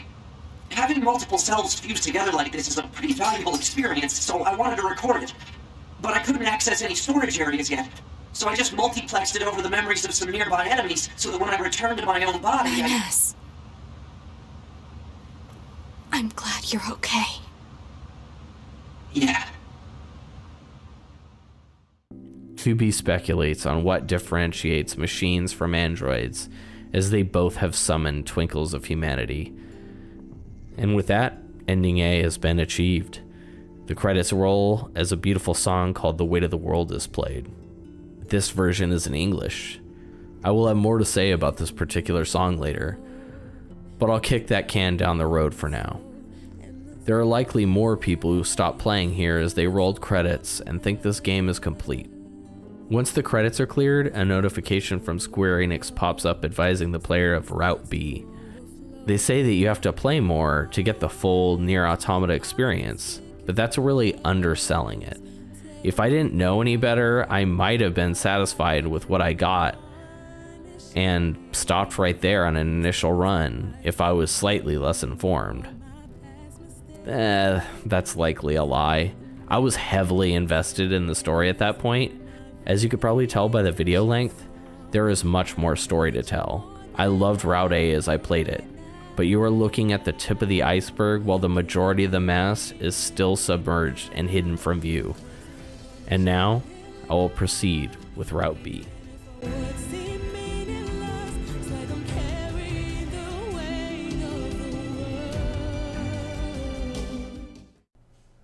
Upon loading up your save, you'll take control of a machine trying to wake his broken brother. He does not seem to understand the concept of death. He retrieves a bucket and fills it with oil. If you aren't careful while slowly bringing it back, he'll spill it and you'll have to restart the process. Poor little guy is so frail and he's about exactly as clumsy as he looks. As he arrives back to his brother, the camera pans back to NieR, who's been watching. He remarks that it doesn't matter how much oil he gives him, he can't make a machine his brother. We're now taken to the start of the first sortie of the game. As NieR proceeds into the factory, you get ending B. NieR can no longer control his curiosity about the machines and is going to study them. Yeah, the second playthrough was a quick one. Nah, I'm just fucking with you. That was ending G, hungry for knowledge. I did accidentally trigger that ending by taking the wrong path. A lot of the endings occur like this, as I already said, and they're more like game overs than real endings. So let's rewind. Operator 210, NieR's operator, calls to inform him that his job is to destroy the defense systems of the factory for the safety of the attack units already on their way. He takes control of his flight unit, and it's time for another arcadey shooter bit. These shooter sections are still fairly easy at all difficulty levels, but they're definitely harder than the brain-dead easy segments at the beginning of Route A. They're starting to trust that you figured out the basics now. 9S has 4 targets that he has to hack to shut down the defensive systems.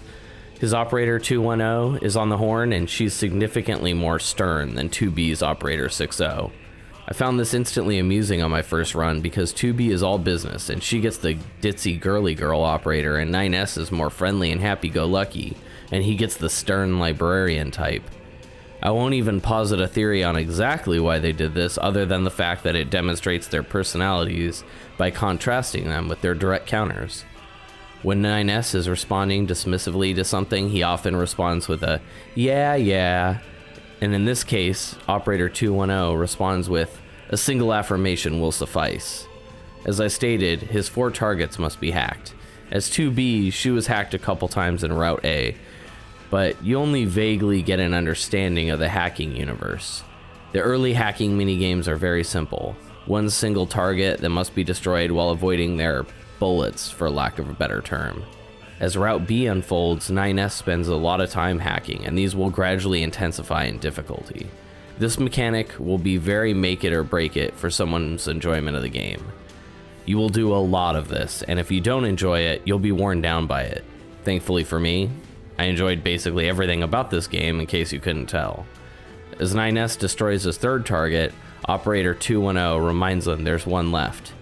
9S does what he did a lot of in Route A. He complains and calls this exercise a pain. The operator responds by telling him that personal chatter during operations is restricted.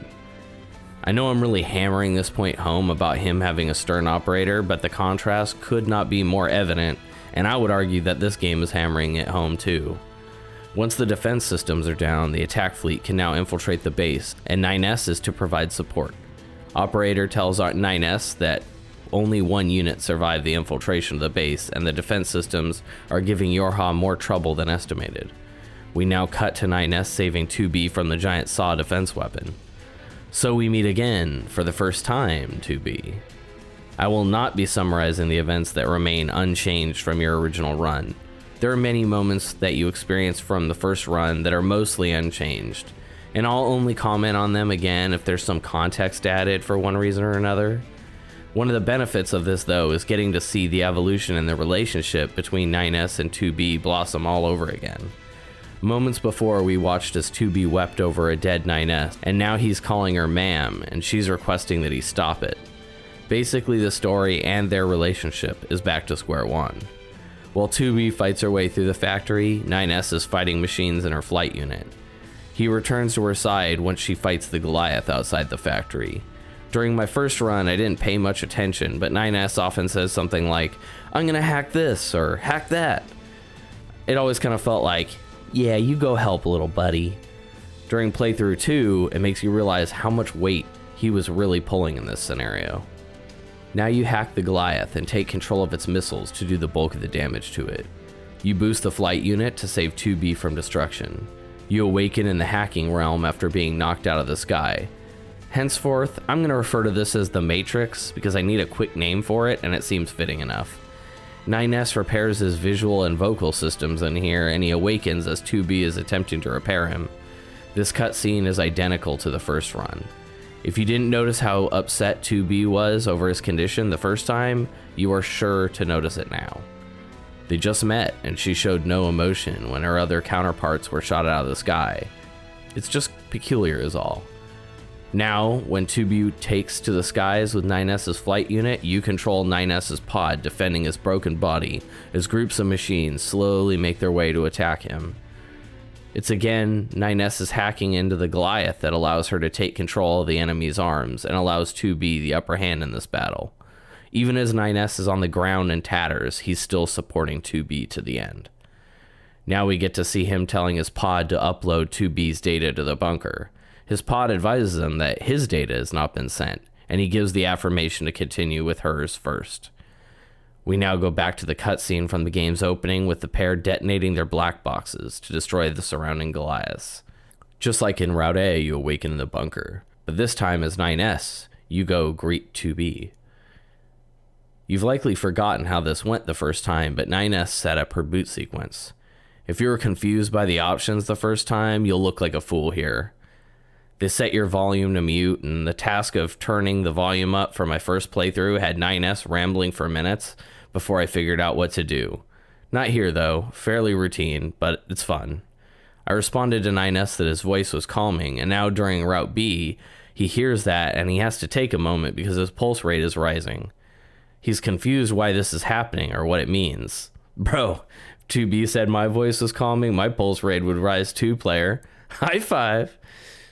I'll shut up now and continue. The conversation with the commander and the flight down to the city ruins remains unchanged from Route A. Back at the camp, you're asked by the supply and weapons traders to complete their quests again, and you might notice that they're the same quests, but the enemies populating the city ruins now are slightly more intimidating.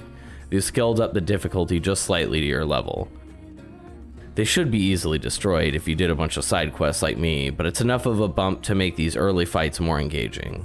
With 9S, you have a different fighting style than 2B. He does have a light attack, but his heavy attack is replaced by a hacking command. Any of the high tier enemies for this run should be hacked, as hacking usually does at least a base percentage of damage. Small trash mobs can be managed by using pod fire and light attacks. That will often render the fastest results anyhow.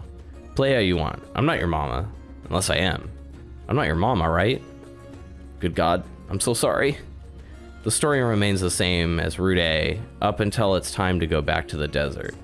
At the edge of the city ruins, you can find these gold machines. They look like standard machines, but like gold. My descriptive prowess knows no bounds.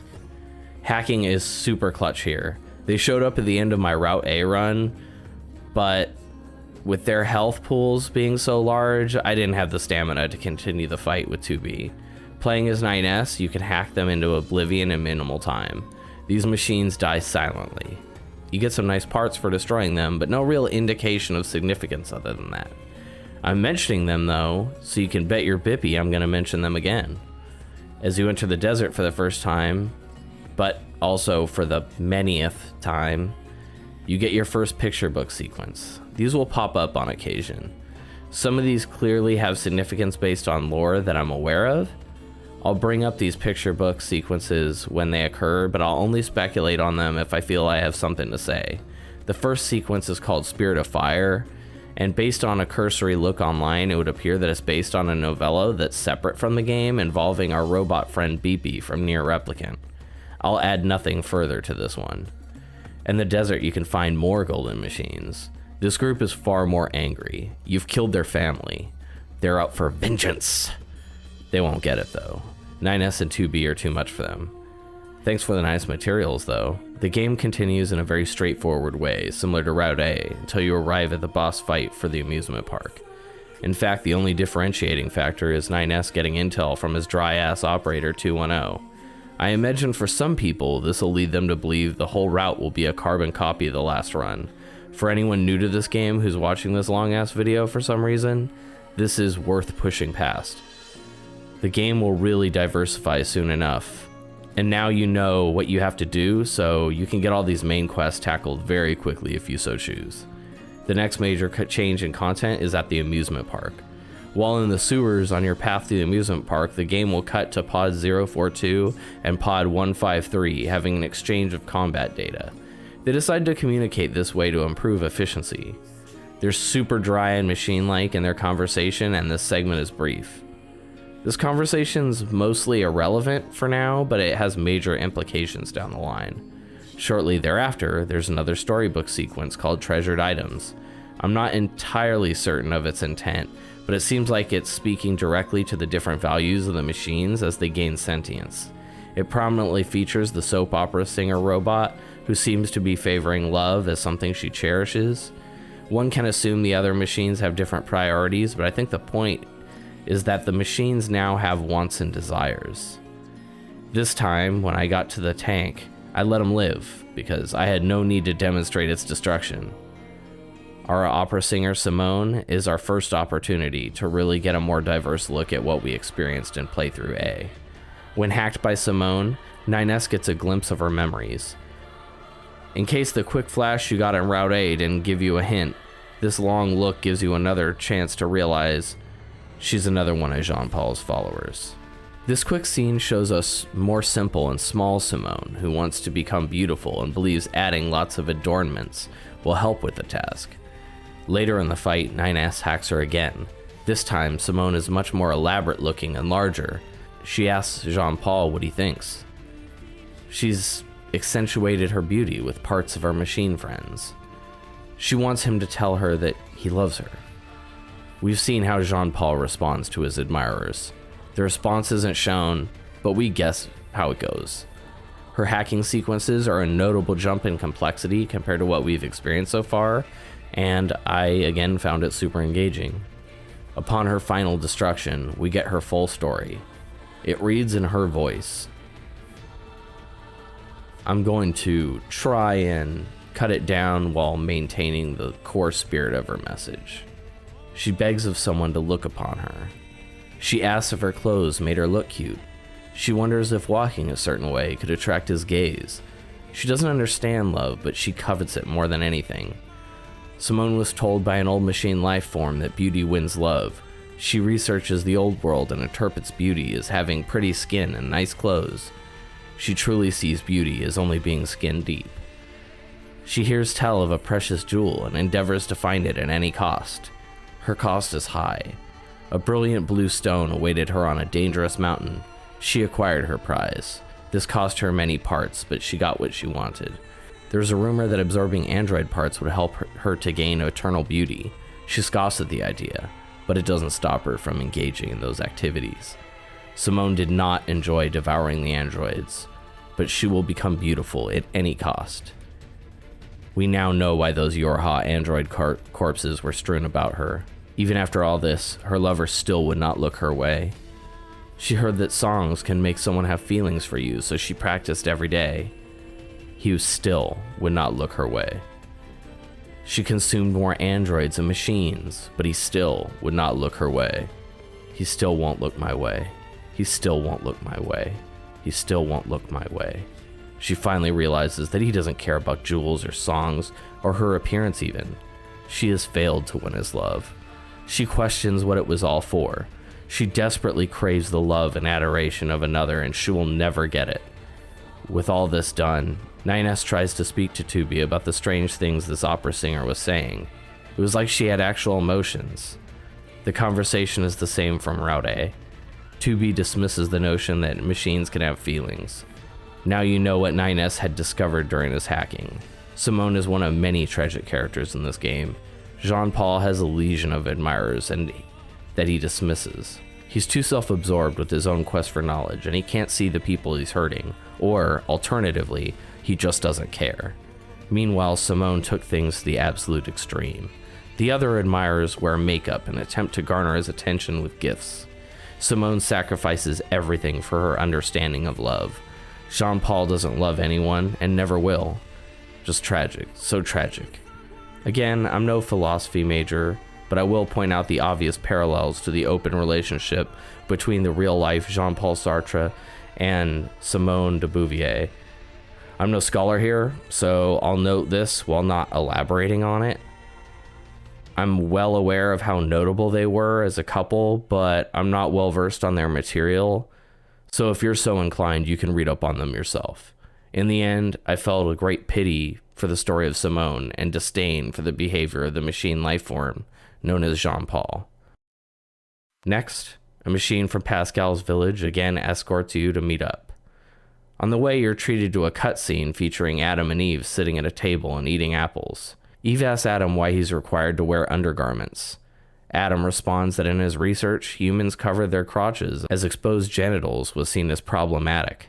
Eve accepts this, but has further questions. Why does he have to eat plant matter? He's a machine, and he has no need for this as a fuel source. Adam again calmly explains that humans attain great knowledge from eating fruits like this. Eve again accepts this, but he just wants to play. Adam says that if he finishes, they can play. Eve says that he'll eat lots of fruit then. Eve's childlike innocence was not presented in Route A. This conversation makes Eve immediately more sympathetic. The game continues per the status quo until after the boss fight with Adam and Eve inside the alien ship. There's another storybook sequence called Parenticide. 9S is the voice who reads these stories. Frankly, I don't know why it's his voice that is heard for these. I know this is going to be a long-ass video on this game, and so one would assume it would be more or less a complete analysis on the subject, but I can only speak upon what I fully comprehend. Thankfully, this storybook is clearly from the viewpoint of the machines who killed their alien parents and are now feeling the emptiness of being alone. Pretty clear-cut. At this point, I did a ton more side quests before moving on with the main story, and I have many more to talk about, so I think I'll do that. Remember the golden robots?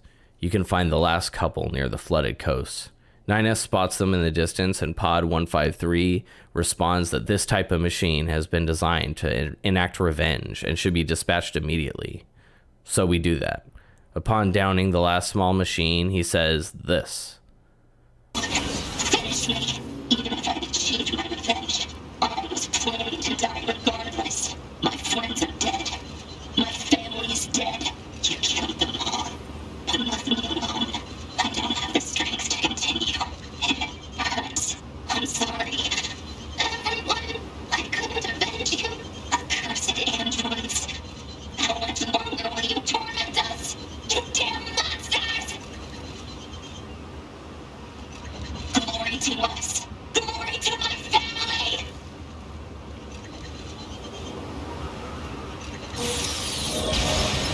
Machines wanting to avenge their families? That's absurd.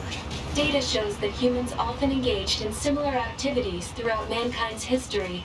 Such attempts at revenge were often seen as justified. And yet, Maybe 9S is actually starting to get it. Spoiler alert, not really. At Pascal's village, there are a pair of resistance members hiding out. At first, they fear you will turn them into their superiors. You don't, because you aren't a narc. You receive some parts to fix one of the pair. This allows them to go on their merry way. You again catch up to them in the flooded city. They ask for some money to escape this place and flee across the sea. This is the in-game equivalent of paying for a coyote of sorts.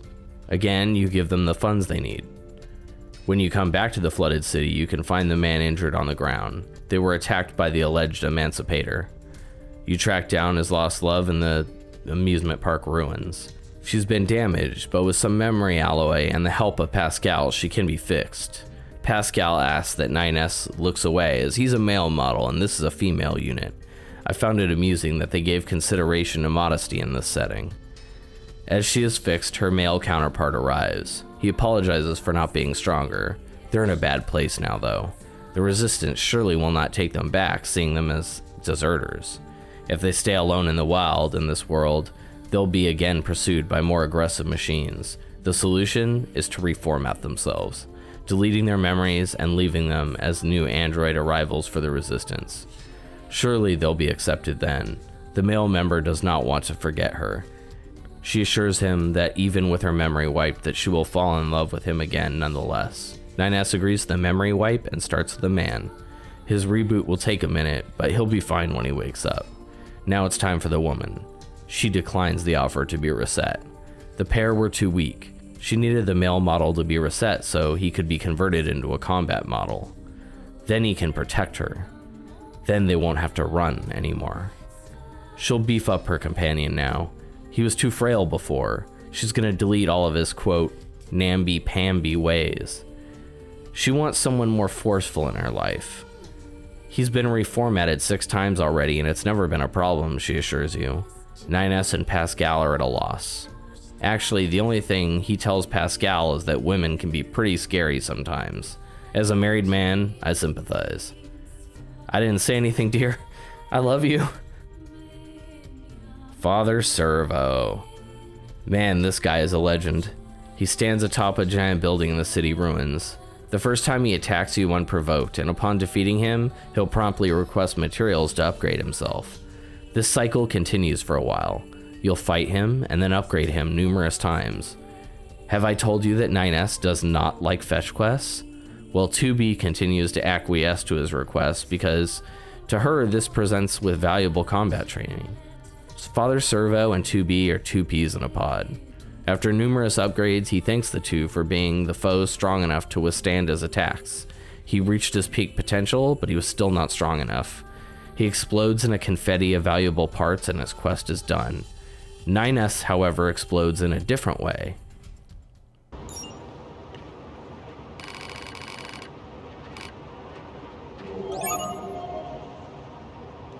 About goddamn time. If I ever see that bossy robo-monk again, it'll be too soon, let me tell you. I suppose. Stupid machine. All he cared about was getting stronger until we finally scrapped him. But now we don't have to see him ever again. What a relief. Indeed.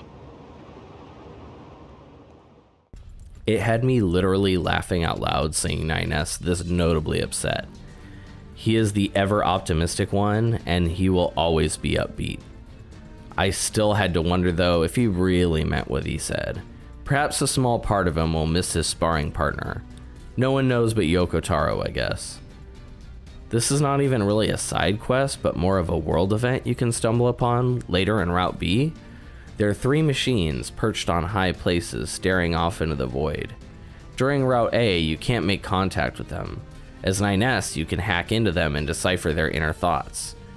Once they're severed from the machine network, they are all pondering their own existence. What's the meaning of being born?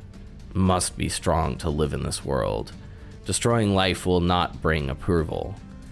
But if not for fighting, what use am I in this world? Why is life so painful? Why won't anyone help me? I don't need this world. These robots are deep thinkers. Severing ties to the machine network really jacked these guys up. It has an effect on 9S as well, as his pod notes his elevated pulse.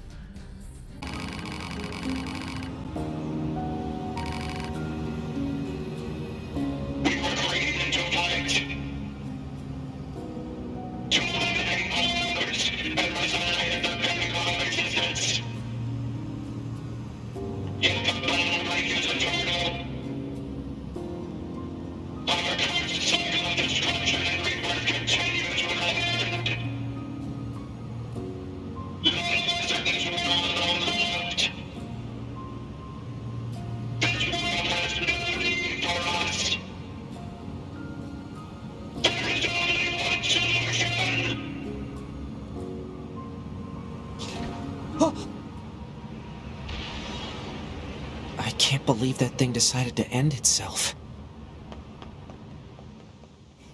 These 3 machines are harkening back to 2B's monologue at the beginning of the game, the endless spiral of life and death.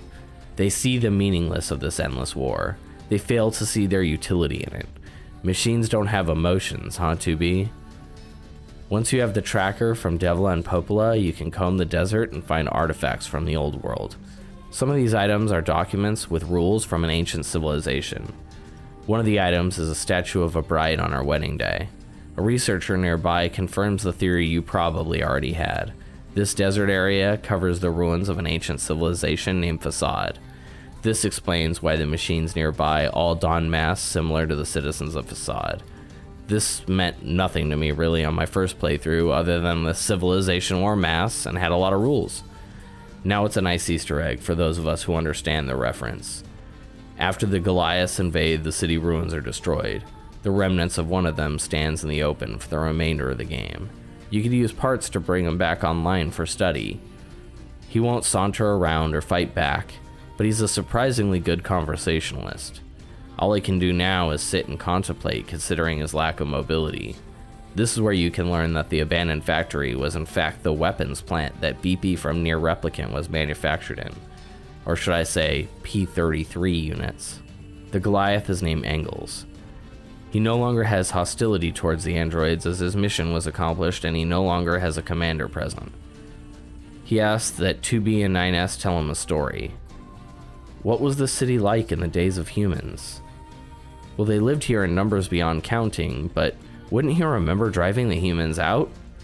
They were already gone by the time of his manufacture. The pair of androids can't forgive and forget about what this machine did to his compatriots and their friends. He did not have any concept of what his sins are. He also notes that the sky is perpetually bright and this world lacks a night cycle. I truly had not noticed this until he said something. 9S says something about changing conditions or whatnot, but I really think this is just the developers acknowledging the fact that it doesn't turn from day to night here, and they're winking at you. Eventually, Angles tells 2B and 9S that his lifespan is expiring. He is dying, for lack of a better term.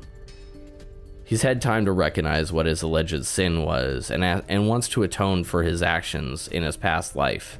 He sees that he caused anguish in others and wants to share his remaining parts with the androids. He bids them farewell and goes offline. 2B tells 9S that they are no different. They too have destroyed machines in great numbers, and someone could also perceive that as a sin. A moment of clarity that is rare for 2B, who's usually the one filled with bloodlust for killing machines. In a building in the city ruins, there's a female resistance android who's standing next to a broken pod. She has amnesia, as one of the many explosions in the city knocked her circuits out of whack. She was on a mission with her companion, and her friend was killed. The nearby pod contains her final memories. 9S hacks the pod per her request. The images show 2 resistance members engaged in a final battle, one of them wearing a red hood, seeming to be dealing the killing blow. The amnesiac woman wants retribution, and 9S persuades her to cool her bloodlust until more information can be obtained. 2B gets uncharacteristically jealous at this point. Well, aren't we generous? All this help for no personal gain? I know she's pretty, but... Oh, whoa. It's not like that. I mean, she is pretty, but it's not... Whatever. This amused me greatly. You find a resistance member wearing a red hood in camp. She just recently received it as a gift from her friend. She takes your inquiry into where she got it as a compliment. Who else have we seen a red hood before? 2B chimes in with her feelings on gifts. She thinks it's rude to give something to someone they didn't ask for. What if they didn't want it? 9S seems to understand the gesture. I think it's more about the feeling behind it than the actual item, right? Feelings are prohibited. Yeah. One affirmation will suffice. Oh, for the love of... Fine. Yeah. Damn, first it was Operator 210, and now it's 2B grilling him with this crap too? Off to the desert to run into Jackass. It turns out she bought it from some red-haired resistance member who basically tackled her. She bought it to get the lady off her case. This description fits the amnesiac aptly. She said the red-haired woman creeped her out. She would not stop grinning. When confronted with the truth, the amnesiac asks that you try and find further records in the pod. She is genuinely at a loss and cannot recall the events. She wants the truth. The pod reveals that she did, indeed, murder her friend. She is a Type E Yorha unit. They are executioner class androids built for purposes of assassinations. She's tasked with executing deserters or traitors to the cause, and often has to disguise herself to do so. This time, she was tasked with killing her own friend.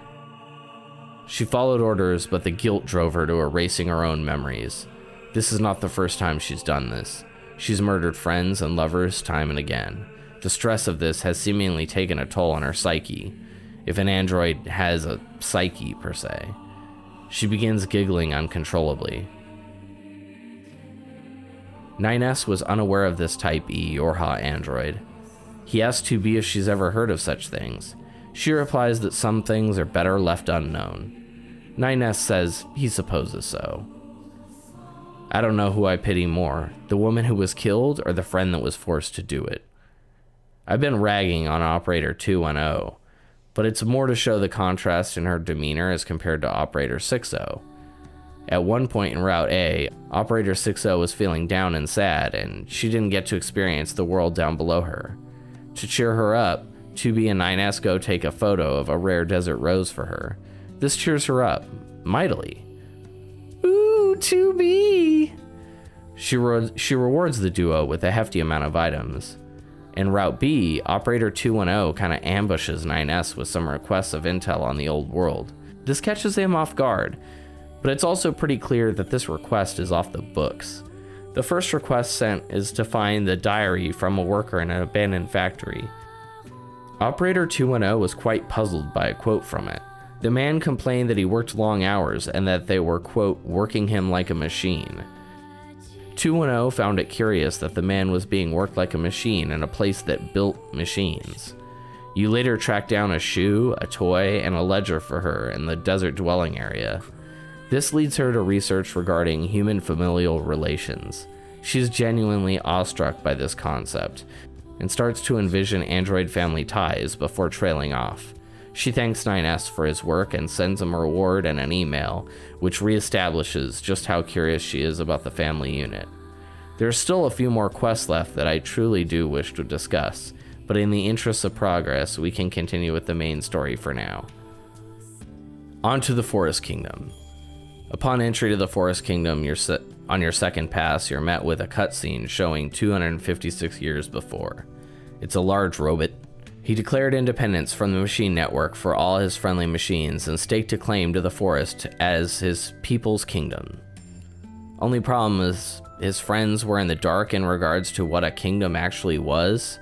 He described it as a large house with all their people living together as a family. It's a celebration, bitches! His compatriots find this plan agreeable. There's another cutscene showing the former king now dead. His people mourn his passing and say he gave all for them. The royal knights still have a mission. They place the king's memories into the child machine, and their plan is to raise the child as their future king. They will all risk their lives for this child. This describes the knights' behavior and why they are so motivated to fight throughout the Forest Kingdom. Perhaps you recall the baby's inevitable end at the conclusion of this chapter. Deeper still in the castle, there's yet another cutscene. This time it's mere hours before the androids arrive. The machines sit around the young child robot. They cannot understand why the child has not grown at all. They're too dumb to figure it out. Their words, not mine. They reinforce the premise that they will protect this child to the very end. The alert is out. They have trespassers in the kingdom. To battle!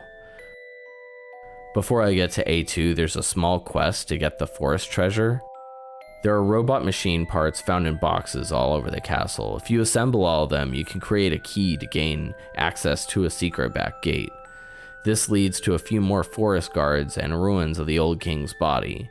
The pod can reassemble some data, and it tells the tale of the king. The forest dwellers left an epitaph of sorts for their great king. He showed these machines how to live as a community and founded this kingdom. For the good of his people, he distributed his parts around. Eventually, he could hardly function. This led to his demise. It's sad the forest machines can't grasp that the baby with the king's memories will never grow older. The baby machine may have memories of your beloved king, but it's still a machine and is restricted to the properties of any other machine. This kingdom is filled with machines that feel their lives are enriched by the community of the kingdom. The love and selflessness of their king led to what they would consider prosperity. They've mimicked mankind in many ways and found it successful, but their venture into child rearing will never be one of them. Eventually, it ends like this.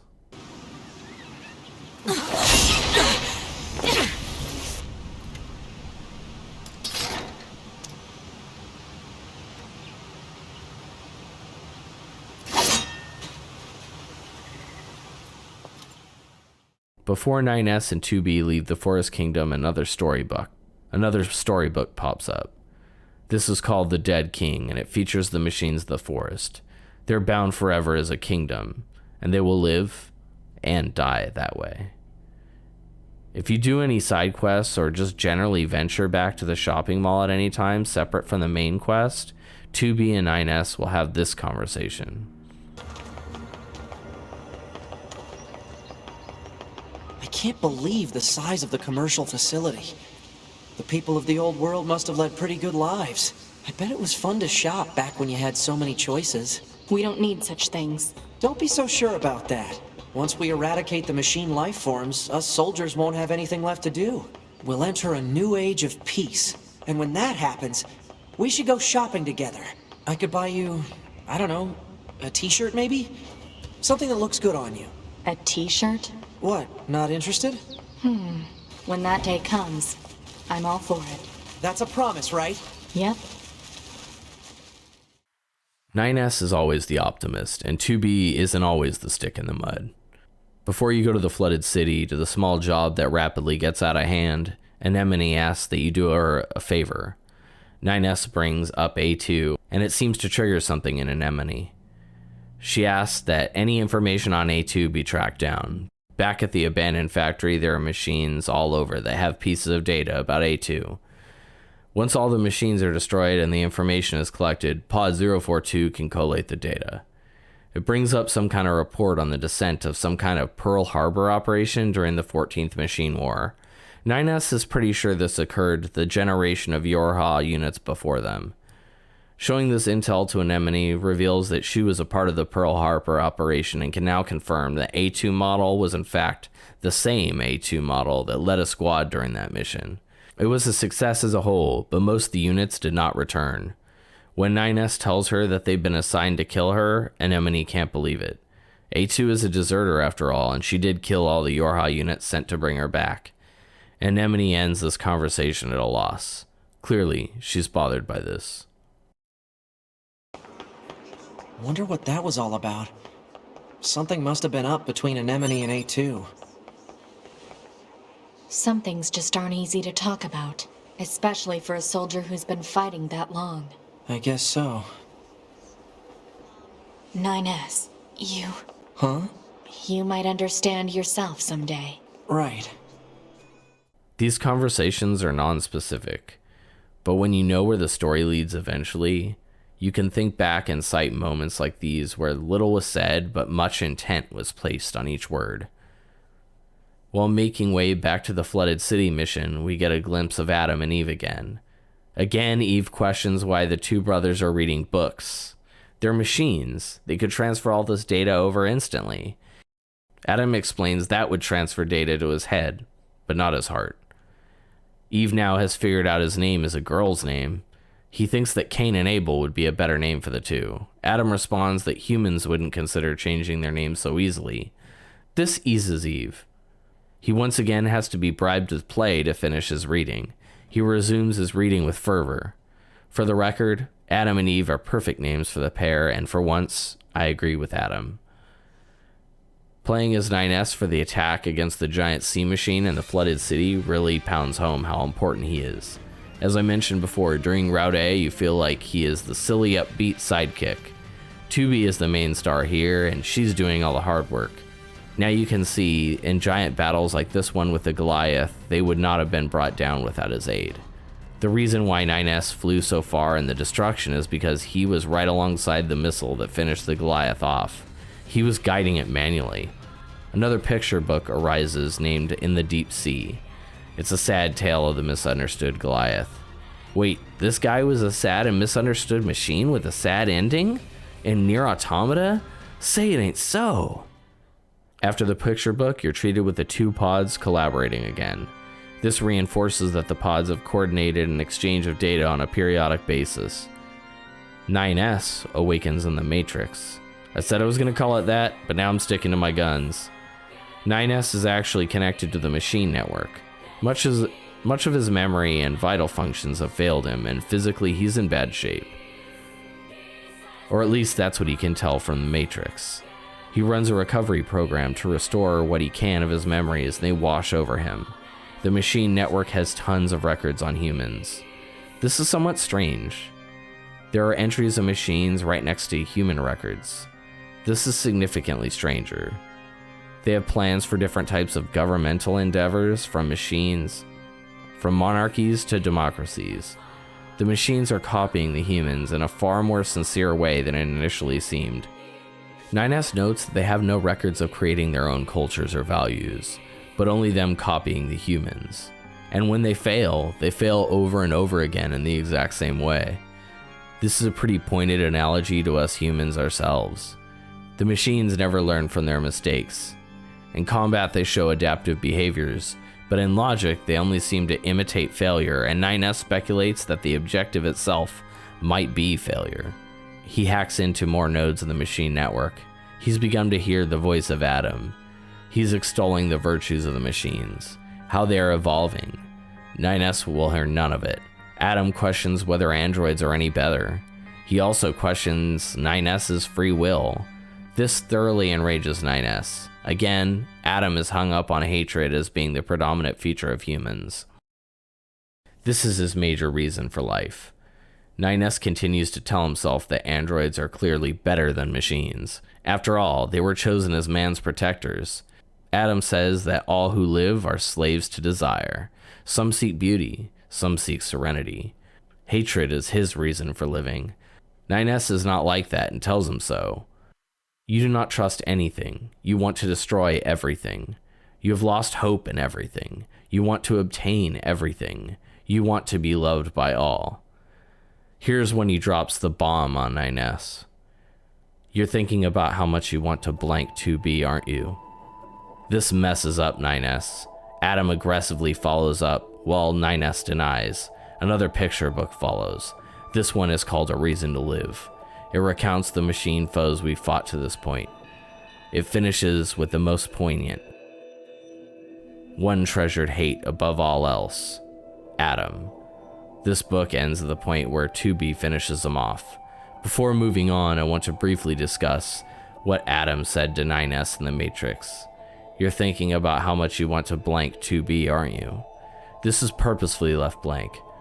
They do not curse a ton in this game, but they do so without any bleeps. They want you to speculate on this meaning. Most people will likely assume he's saying that 9S wants to fuck 2B.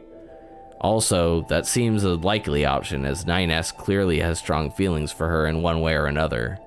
But also, there are other intriguing 4-letter options. There's a debate on this subject, and I won't definitively stand on one side of the fence or another. But I want to acknowledge that there could be more in this Russian nesting doll of a story. 2B has rescued 9S and sent his body back to the bunker, but he has to be reinstated. In the interim, she's going to the factory with Pascal to meet up with the Jim Jones machine buddies. 9S awakens in his bed at the bunker and starts doing diagnostics on himself back in the Matrix. He starts with basic stuff like visual and audio diagnostics. Diagnostics. Why am I having a stroke? He starts with basic stuff like visual and audio diagnostics. Before he syncs up with the bunker, he notices something strange going on. He also halts the bunker data sync for him and 2B.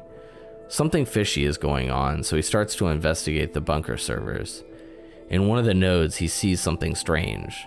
Remember those rockets shooting supplies to the human lunar bunker? Well, apparently they were pretty short on actual supplies. The pod is telling 9S he doesn't have access to these records. He continues nonetheless. Security's very tight here. He finds information that the Council of Humanity was set up as part of Project Yorha. But wait, wasn't it the Council of Humanity who started Project Yorha? This isn't making any sense. He's interrupted by the sounds of one of the picture books. Pod 153 interrupts him further. 2B needs support immediately. He wakes himself to leave the Matrix. He needs to support her. Operator 210 tells 9S they received a support request from 2B, but can't respond due to poor reception in that area. 9S runs to the main terminal of the bunker. He hacks into this, which allows him to remotely connect to the abandoned factory. He takes control of one of the many machines inside. From here, he can hack other machine life forms as well. I continue to upgrade to larger and larger machines as I progressed. Moving around the factory as one of these trash cans isn't as fun as you might think. Most of these models tend to be slow and inflexible. The good news is that the machines don't see you as an enemy until it's far too late for them to fight back. Sucker-ass suckers. If you die at any point, you'll have to take control of one of the many other bodies lying in a pile and start this run all over. Eventually, you run into 2B at the elevator. Again, she's startled by his machine appearance, and 9S assures her that he'll hack into the factory and create an escape route. This network contains the means for him to open the gates for 2B, but there are also other files you can find within. There's a report for Project Gestalt. Apparently there was something called white chlorination syndrome that's a threat to humanity's existence. It also describes a technique for separating body and soul. This is the Project Gestalt. Those who have played NieR Replicant are aware of this. Another file reveals that initial Gestalt participants were the sick and the elderly. The researchers didn't appreciate this, and nor did the public. Yet another file reveals research into replicant technology. 9S has now opened all the gates for 2B to escape, but now she's engaging with a giant enemy that's covered in a protective shield. He has to shut off the factory power. With the power shut down, 2B can do her thing against the Goliath. 9S is again interrupted by the words from the moon server. The commander beckons 9S to meet with her. She's aware that he hacked the server. He reveals the information he learned. She confirms his fears. So did Yorha actually create the Council of Humanity? Yes. We installed the Council of Humanity's server on the surface of the moon. But that means... Mankind no longer exists. Bomb drop, dudes and dudettes. She continues. Humans never made it to the moon. All the transmissions from the moon were just dummy signals. They're just a bit of data on the moon bunker. The commander gives 9S some data revealing the truth to him. When asked why he would do this, she says that we all need a reason to fight. They need a god worth dying for. She leaves 9S to handle it how he pleases. Next, Eve is having a hard time without his brother. To be expected. 9S is in his room contemplating how to tell 2B the truth. He doesn't have the time though. 2B is in the city ruins and needs support. He jumps in a flight unit and heads to Earth. As in Route A, he jumps out of his unit and crashes directly into Eve. For all that talk about how expensive they are, these two are constantly destroying the flight units. The battle with Eve remains the same until he's regenerating his health over the machine network. 9S hacks him and fights him in the Matrix. You can really feel the trauma he feels here. The pod advises 9S that he has a high potential for corruption inside this machine. He persists. Deep in Eve's mind, he's still dealing with the loss of his brother, reliving the moments at the large table. Once 2B ends Eve gratuitously again, you get ending B. You now know exactly how 9S was corrupted while hacking Eve. She again finishes off 9S per his request. You would be forgiven at this point for thinking this ending is the same as ending A. There are two little girls in red dresses standing at his side as he's strangled this time. 2B again proclaims that it always ends like this. Again, 9S restores his sense of self through the surrounding network. Such a small difference in endings. For those who haven't played, this will not be like NieR Replicant where you have to play identical content over and over. I'll get to it. This time there's a Japanese rendition of Weight of the World that plays through the credits. I've told my friends that it's strange. The English version of Weight of the World makes me feel like I could carry the weight of the world, where the Japanese version makes me feel like I'm being crushed by it. The lyrics are the same, but the difference in language gives it a different tone, and it instills a different feeling in my chest as I listen. Midway through the credits, it cuts to 2B, who makes her way to 9S. He gives her some items and starts to tell her something, but stops himself. The time's come for the final assault on the machines. After the credits, there's a preview for Route C.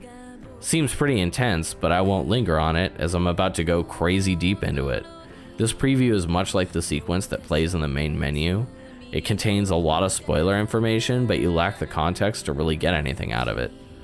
Let's move on to Route C. Route C. Get your tissues out. The story does not take a happy turn from here. With the machine network and Adam and Eve destroyed, the machines have been weakened. The Yorha forces are given a rousing speech about taking back the land and ending the war. Glory to mankind. Well, that has more sinister overtones knowing what we know now, doesn't it? 2B hops down into the hangar and it's mission time. The Yorha troops all have this bitchin' stormtrooper armor, and I'm here for it. Before I could convince myself to tell 2B the truth, our final major operation had begun. Still, at the time, I knew nothing. Not how the battle would end, nor what fate stood in wait for us. You now take control of 9S, who's communicating with Operator 210. He's in charge of taking down the machine defense network again. She's talking to him with a patronizing tone. He asks her why she's talking to him like a child, but she dismisses this. The targets are in elevated places. After he successfully hacks the first target, Operator 210 calls him again. I see your hacking was successful. Way to go! You're totally treating me like a kid. Now move on to the next one. Fine. Yeah, it isn't just 9S's imagination. She's definitely treating him differently. Listen to the way she talks to him when he fails to hack one of the units. Try to sneak up behind your foes, keep out of sight, and then, boom! Hack 'em up good. Okay.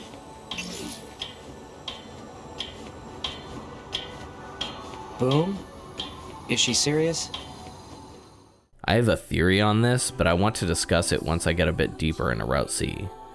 After 9S clears out all the defensive units, he leaves to rendezvous with 2B. As you take control of 2B, she gets a message from the Council of Humanity trying to inspire the troops. Another reminder of the ongoing hoax. She reunites with 9S. They make their way around the battlefield assisting other units. She assists one group, gets a call asking for another assist, helps them, and the cycle continues for a while. I'm still loving the Stormtrooper getup.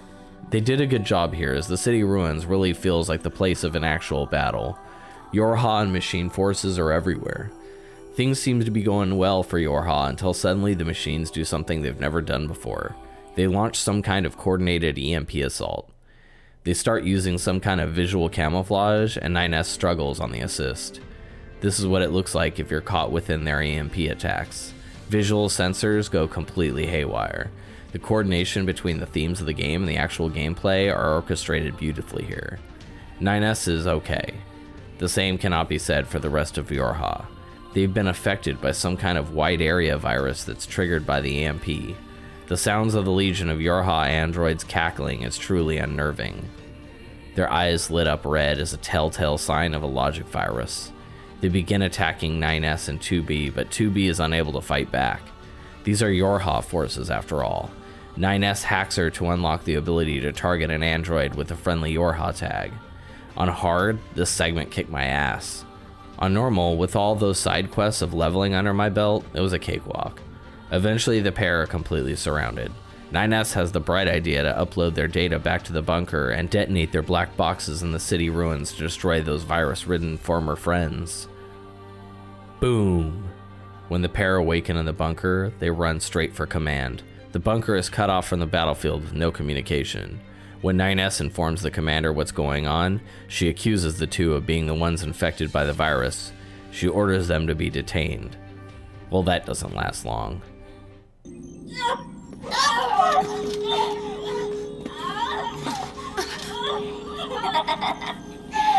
Bingo!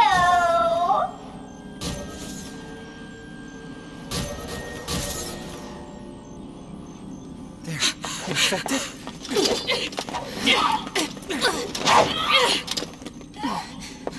Commander, we have to go! Time to fight your way back to the flight deck. The bunker's lost.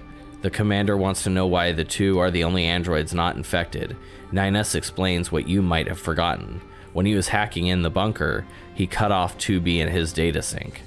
Whatever Yorha virus contracted, it came from the bunker itself. The commander gets it now. The machines are on the loudspeakers taunting the remaining Yorha members. Sadly, the commander was also synced up to the server. She's the captain. She'll go down with this ship. 2B and 9S has to make an escape. The commander orders the last two members of Yorha to leave. Chills, bro. This got me so hard on the first run, and it didn't fall off on the second go. As the pair head back to the surface, they're attacked by more foes. This time, they're Yorha foes.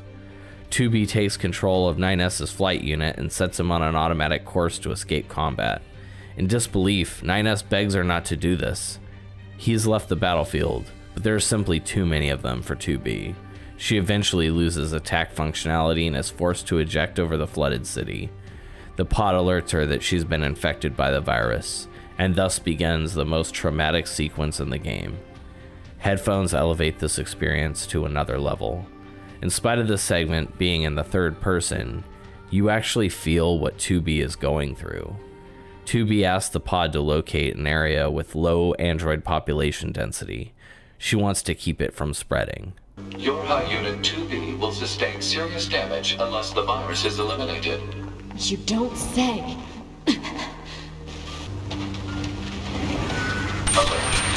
virus contamination rate up to 21%. Remove the contamination and reset. Analysis. Virus is transforming and progressing its own algorithm with abnormal speed. Removal will be difficult. The virus is spreading, and 2B will gain and lose control of basic functionality from here on out. She might regain the ability to jump for a moment, but then lose it again in an instant. She can't stand and fight enemies because she might lose the ability to swing a sword at any moment. She gets another automated message from the Council of Humanity. She doesn't know the truth about humanity, but she knows for sure that the finish line isn't going to look anything like in this message. There will be no glory for mankind. Alert. Virus contamination rate 70%.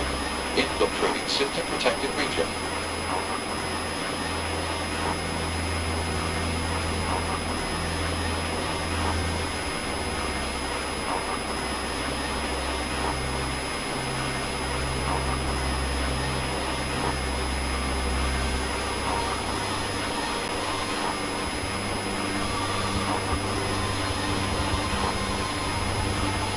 Alert. Virus contamination rate 90%. Alert. Unusual heat generation in central nervous system. Internal combustion imminent. Visual sensors. Alert. Deterioration found in black box. Alert.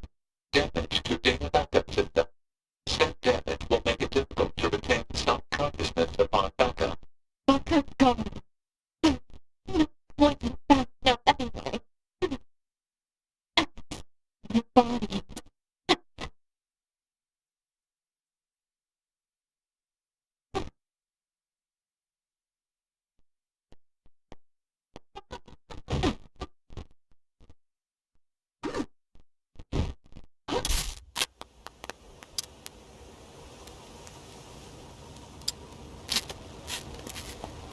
A2 dispatches the virus-ridden Yorha members. This saves 2B temporarily. She hands A2 her sword. It contains her memories. She asks that A2 take care of the future. 9S makes his way to 2B's black box signal. He is single-minded. 2B! 2B! 2B! Are you...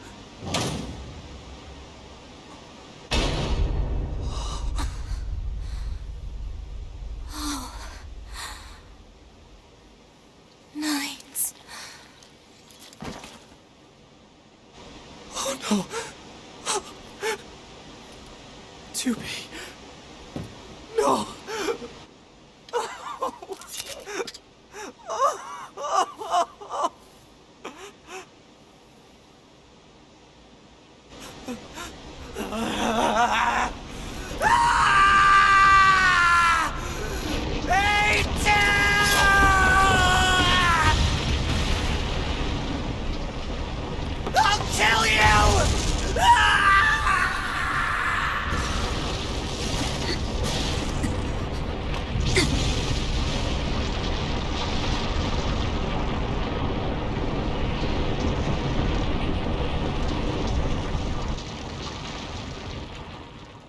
His bid for revenge is interrupted by a giant tower rising from the earth.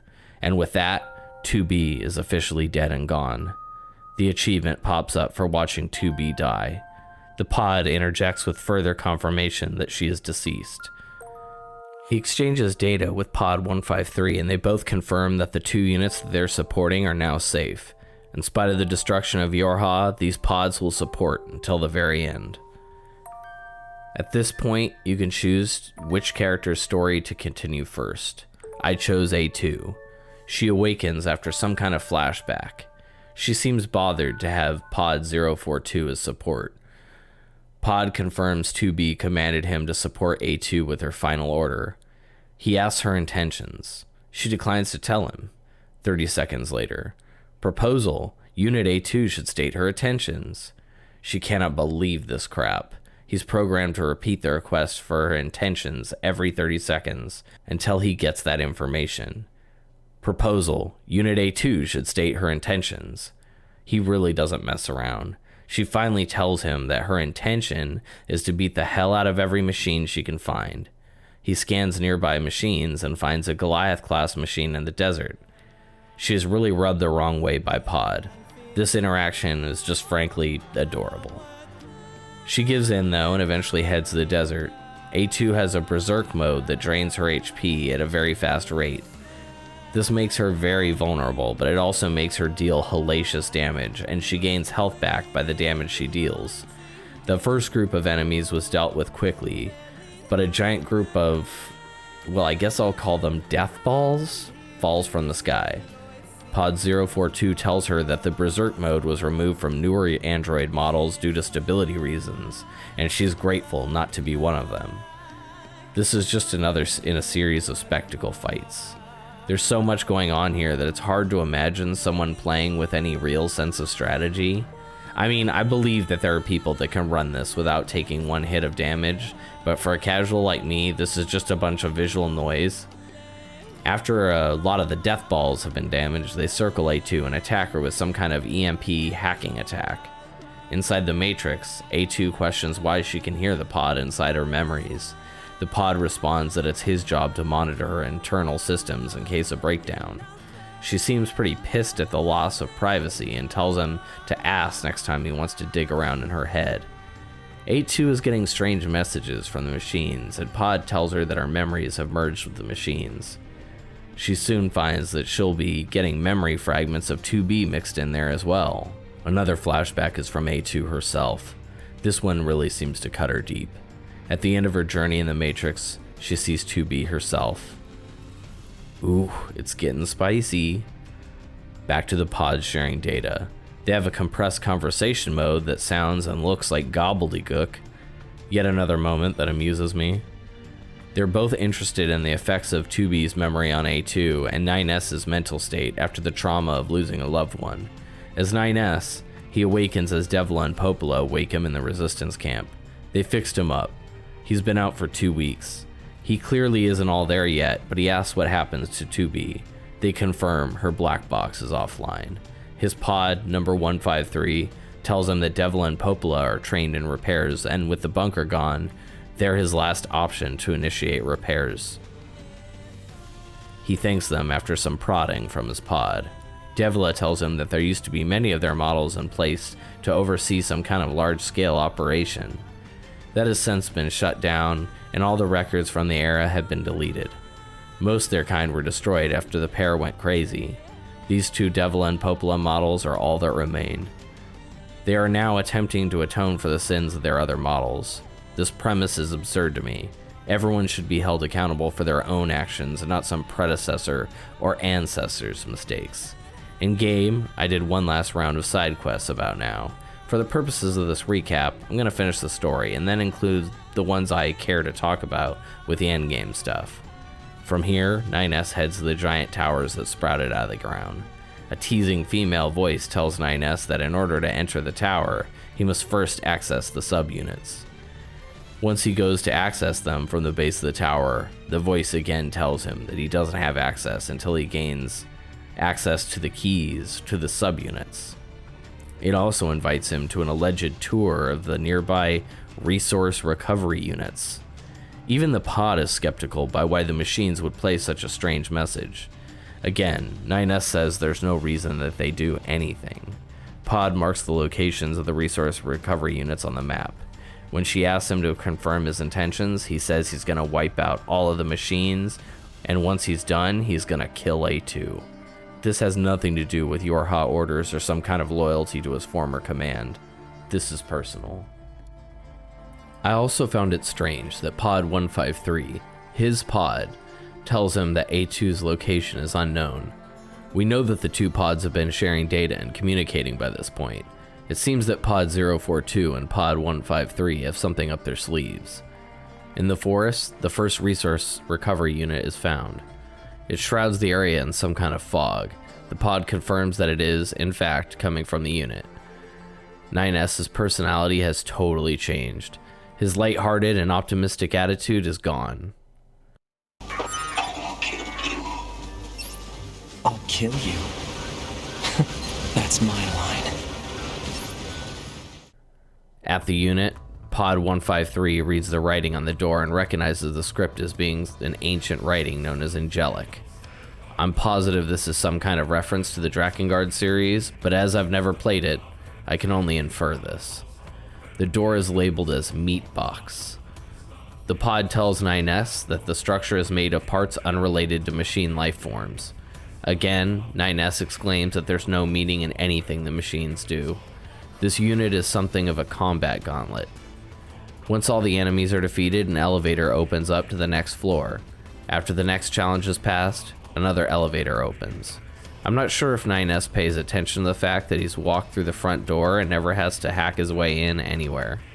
He never has to find a back door. He simply passes through after eliminating his foes. The next door opens. Some of his enemies exclaim that they're in pain. NieR mutters that the machines can't feel pain. He's really in a dark place now. After dispatching the last group of guards at the top of the tower, he destroys some kind of machine core that the pod speculates could craft weapons. Even Pod seems to second guess this decision. There's one guard lingering on the floor.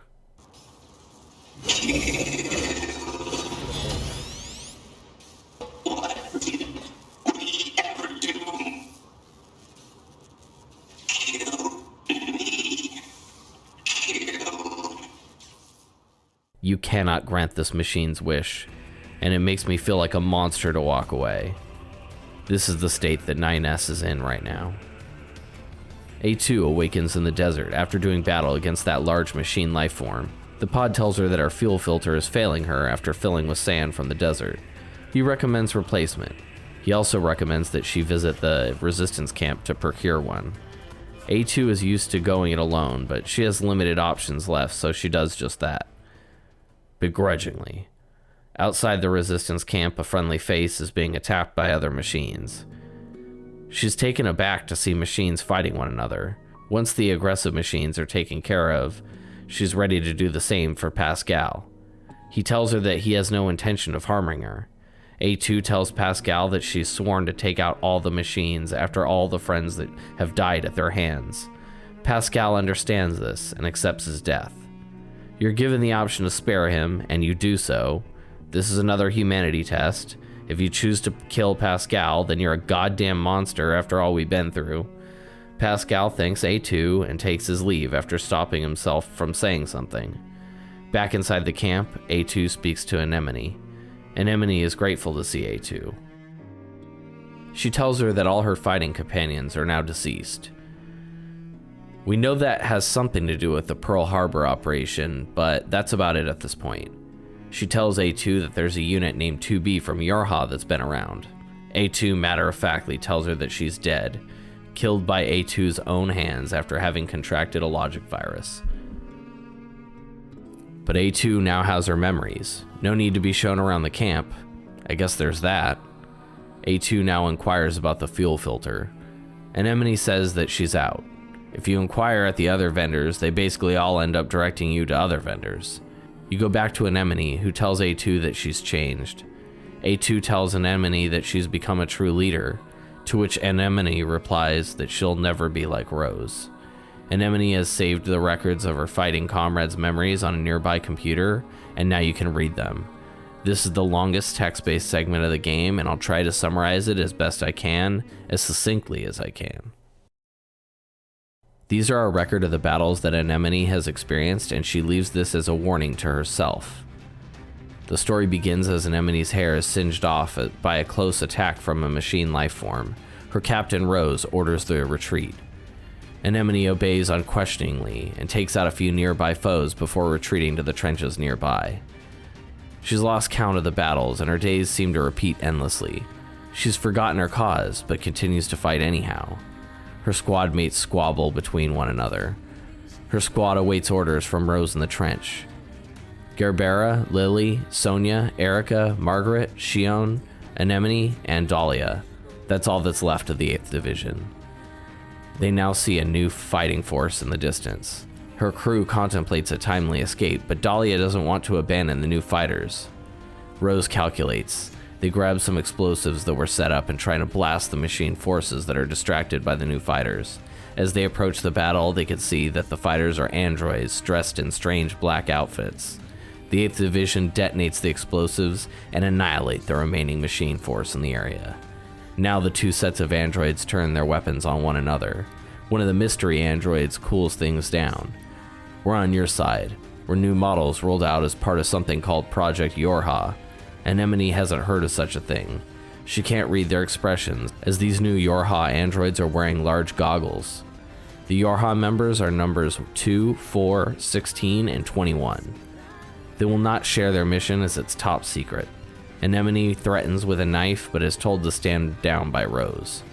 There's a tense showdown as both sides decide whether or not the fight is necessary. Number 2 steps forward again to defuse the situation. They were once a group of 16, but the others died on the descent. She doesn't need more enemies right now. She needs allies. Anemone recognizes her tone as someone who still has hope in spite of great odds. This is Pearl Harbor, Record 1. Record 2 starts as the Yorha team speaks of an enemy server below Mount Kaala. Sorry, I don't know how to say that. It's Hawaiian. Forgive my pronunciation. The two teams decide to work together. Dahlia and 16 are going at it. Neither one give in. Even as both units are completely winded, they take turns hitting each other. These two fight over every little thing, and Anemone speculates it's because the two are so alike. Rose explains that she gave her crew members their names. Number 4 thought it was strange to not use code numbers. Rose offers to name the Yorha units, and A2 quickly interjects to shut down the idea. You can name me when the mission is over. Anemone sees this as a wish for success. The two groups of fighters are becoming closer. Anemone is not as quick to trust the new group. She has long since been abandoned by the moon and doesn't want to put her faith in anyone new. Lily asks what's wrong with Anemone. Before she can respond, Lily lets out a terrible scream. This is a telltale sign of a logic virus. Lily continues to scream. There is no cure. Stop, you can't just let your friend die. It's the voice of Unit 21. This surprises Anemone, as 21 is known to be cool and composed. Unit 21 wants to remove the virus, but that's impossible. As the group hesitates, Lily begins thrashing and sending comrades flying. How many of them are infected? Anemone contemplates all the friends she's already lost. She questions why they weren't given names. 21 jumps in and attempts a reprogramming sequence. Anemone finds herself in the fray, holding Lily down as Rose looks on surprised. This ends Pearl Harbor Log 2. Log 3, 14th Machine War, Pearl Harbor Descent. The target is the machine server under the mountain and the situation is dire. A2 calmly calls in for reinforcements. A hostile army closes in on their position. Command informs them that they're alone on this one. Lily, Dahlia, Unit 16, and Margaret agree to take the rear guard. This is a death sentence that they all agreed to. Anemone knows that the vanguard will join them in death soon enough. The rear guard buys time for the vanguard to reach the gate at the mountain's peak, then to an elevator, then the machine server. Unit 21 is forced to stay behind to control the elevator. Someone needs to control it to get it to descend to the bottom. Enemies are incoming towards Unit 21 and Anemone takes up a post at her side. The rest of her friends descend down in the elevator. The doors close on the face of her captain, and she is gone from sight. That was the last time Anemone laid eyes on her friends. Unit 21 thanks Anemone for staying with her. Her eyes lit with a red glow. She too has been infected. The vaccine given to Lily was ineffective. The enemy is evolved. Anemone could not leave 21 to die alone, but no one can save her now. When the elevator reaches the server, begins 21 weakly, "Then I'll give you peace," Anemone replies. As the elevator descends, Anemone views this as a countdown to 21's life. They hear a rumble in the distance. This is the final act of the rear guard. They detonated their reactors in a great show of bravery. 21 removes her goggles and tells Anemone she's glad they met. Anemone will be with you soon. As soon as the elevator touches down, Anemone shoots a bullet in her head and her body topples to the floor. Anemone raises the gun to her own head. This is the end. Before she gathers the will to do so, her head fills with thoughts of the bravery of her comrades. They fought and sacrificed till the end. She charges down the hall. ready to face any foe willing to end it for her. She's taken off her feet by an explosion. The nearby machines cease movement. The server's been destroyed. Anemone is left with only survivor's guilt. She told 21 she would be with her soon. She now knows this was a lie. She stands in the smoke of the explosion, laughing for hours. Once the laughter subsides, she vows to herself that she'll fight to the very end. She can't end it herself. She'll fight until someone does it for her. Log 3 ends as she drags her body to the west. A2, having finished with this read, clearly shares the same sentiments as Anemone. She swears to join her friends as soon as she's finished up with some things. A2 decides to suck it up for a visit to Pascal for a fuel filter. She has some of the same shared experiences as Anemone, so you can understand if she isn't quick to trusting any machines for help. Pascal agrees to help, but he needs a part for the filter. While in the village, many of the other machines have small requests for her as well. There's a menacing machine that needs to be taken care of. No problem. Pascal built the village and gave up all weapons, and he detested fighting, but that left them vulnerable to attack. A group of children ask A2 to play with them. They're calling her Big Sis. No matter how much they're threatened, they just giggle it off. Pascal calls the children the future. A2 continues with her stern attitude, but my A2 went and acquired some parts for some playground equipment. The shopkeeper builds a giant slide that runs from the top of the village to the bottom. The children are genuinely grateful, and A2 seems to really start to understand them for the first time. A group of pacifist machines, huh? Back at the resistance camp, Anemone has a book of philosophy for Pascal. The two war buddies wonder how much they really understand about their enemy. Back at the village, Where the state ceaseth, there only commenceth the man who is not superfluous. I see. It seems this Nietzsche was quite the profound thinker. Or perhaps he skipped right past profound and went straight to crazy instead. Oh well, enough of that. I'd best go see the world for myself instead of burying my head in books.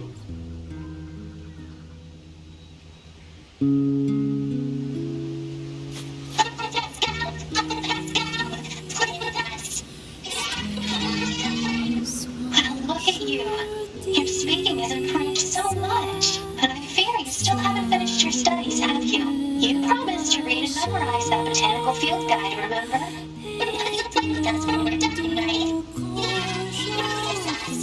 Of course I will. You have my word. And Uncle Pascal would never lie and break his word. Because children who lie grow up to be mean, evil machines.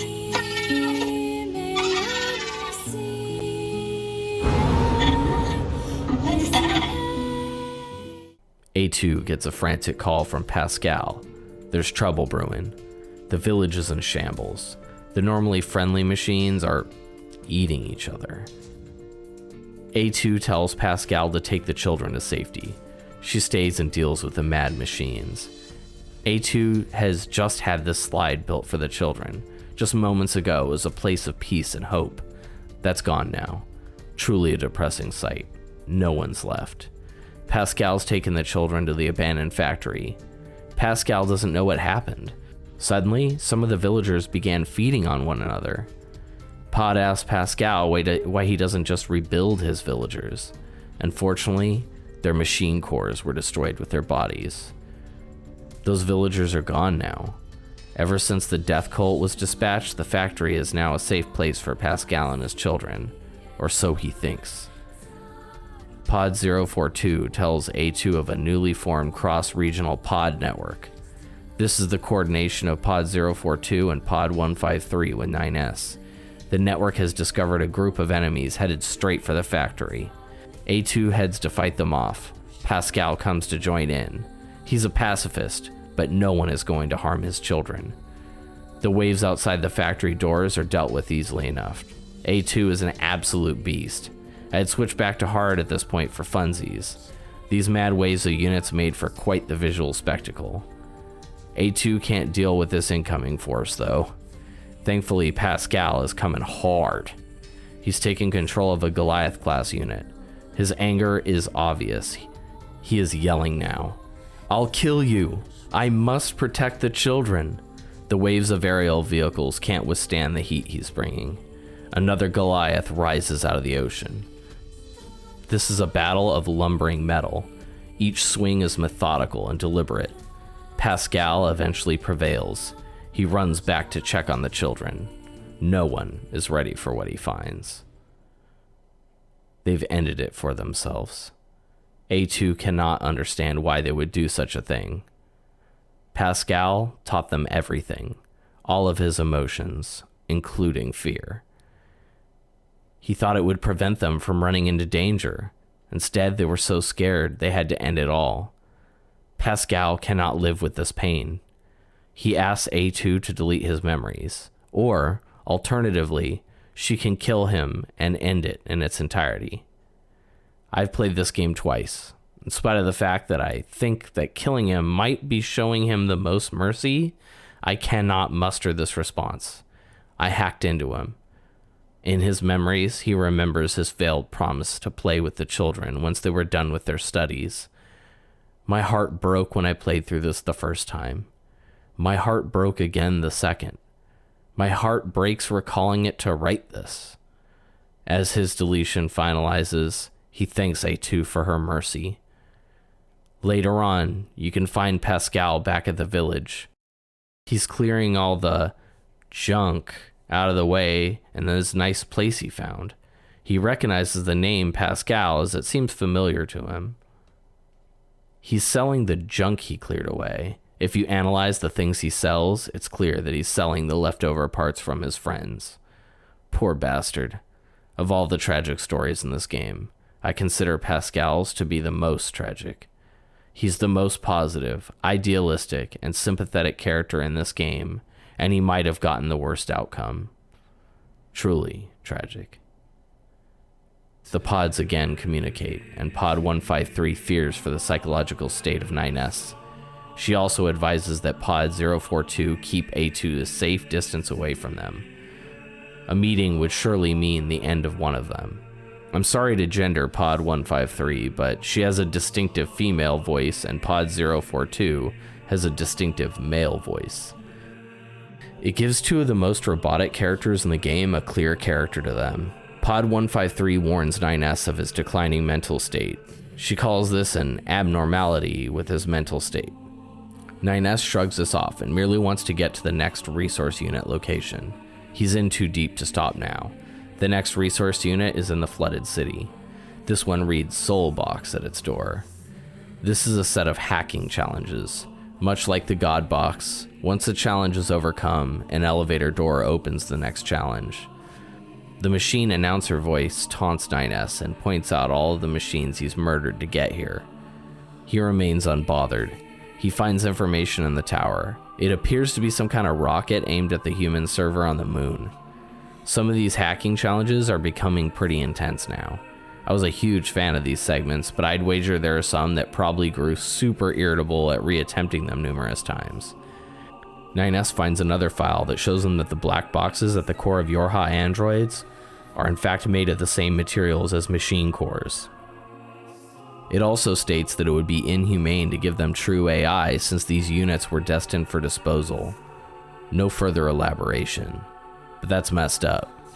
Once at the summit of the unit, there's another core. 9S hacks it and finds that inside its matrix, there are his memories and 2B's data. Her memories haunt him.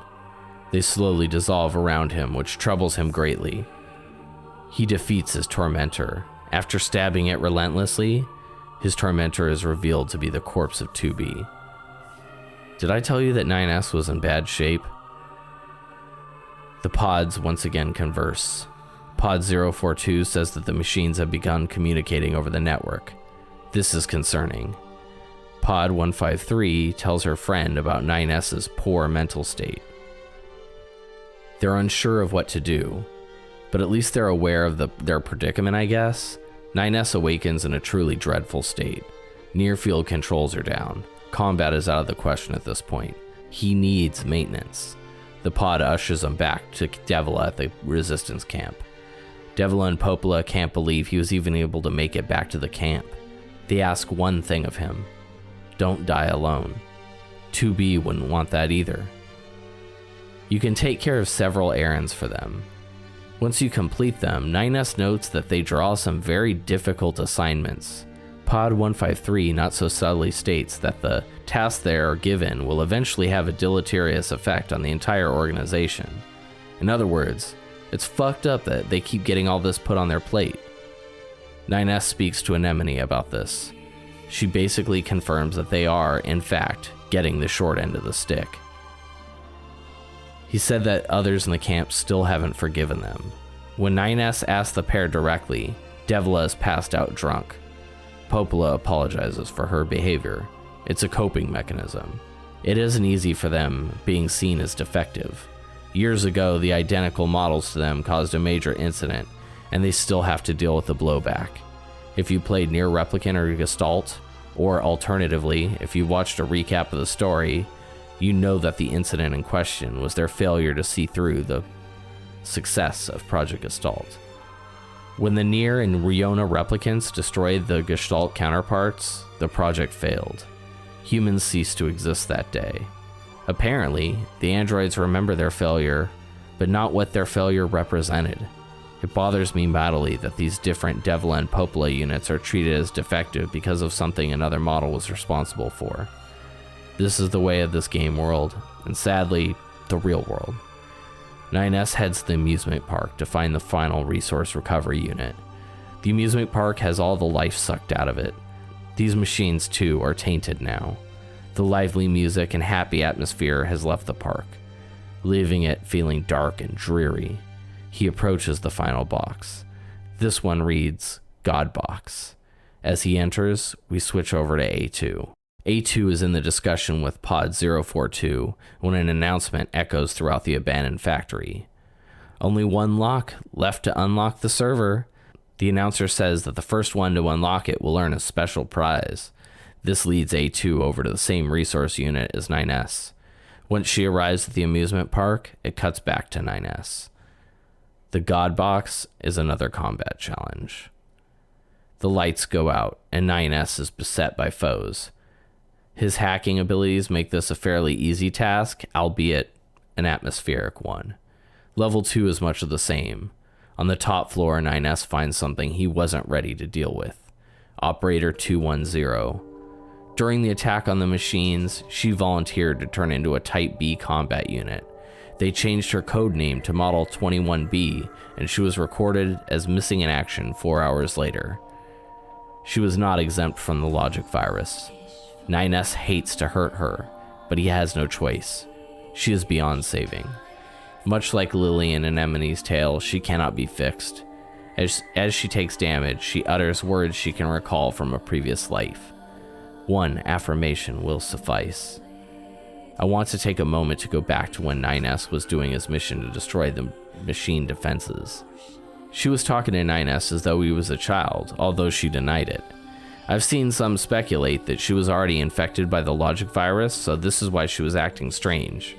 I think based on the data analysis quests I did for her, finding old world items, she was actually just legitimately speaking to him like a child.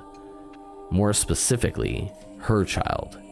She was enamored with the idea of family. She wanted to finally make that attempt. 9S constantly spoke to her in a fairly childish demeanor anyways. He often dismissed her with his, yeah. This makes this battle that much more heart-wrenching to me. She underwent combat modifications with unknown motives, although I would suggest that perhaps it was simply just the defense of her family that motivated her. Tell me if you've played this and have any other thoughts. Flashing back to the present, she charges 9S, and A2 arrives on the scene to finish her off. This confrontation is interrupted by a fight. A brief one. A2 has no time for this crap. The pods again communicate over the network. Pod 042 has found some kind of anomaly in their communications. Pod 153 has the pragmatic conclusion that it's simply interference over the network. 042 isn't so sure. He believes that the two pods have developed protective feelings over their wards. He questions whether this might be their will. Are the pair of pods capable of their own self-determination? Pod 153 dismisses this as the mission is all that matters. 042 feels they have a duty to see it through. 153 thinks this makes him sound like an android.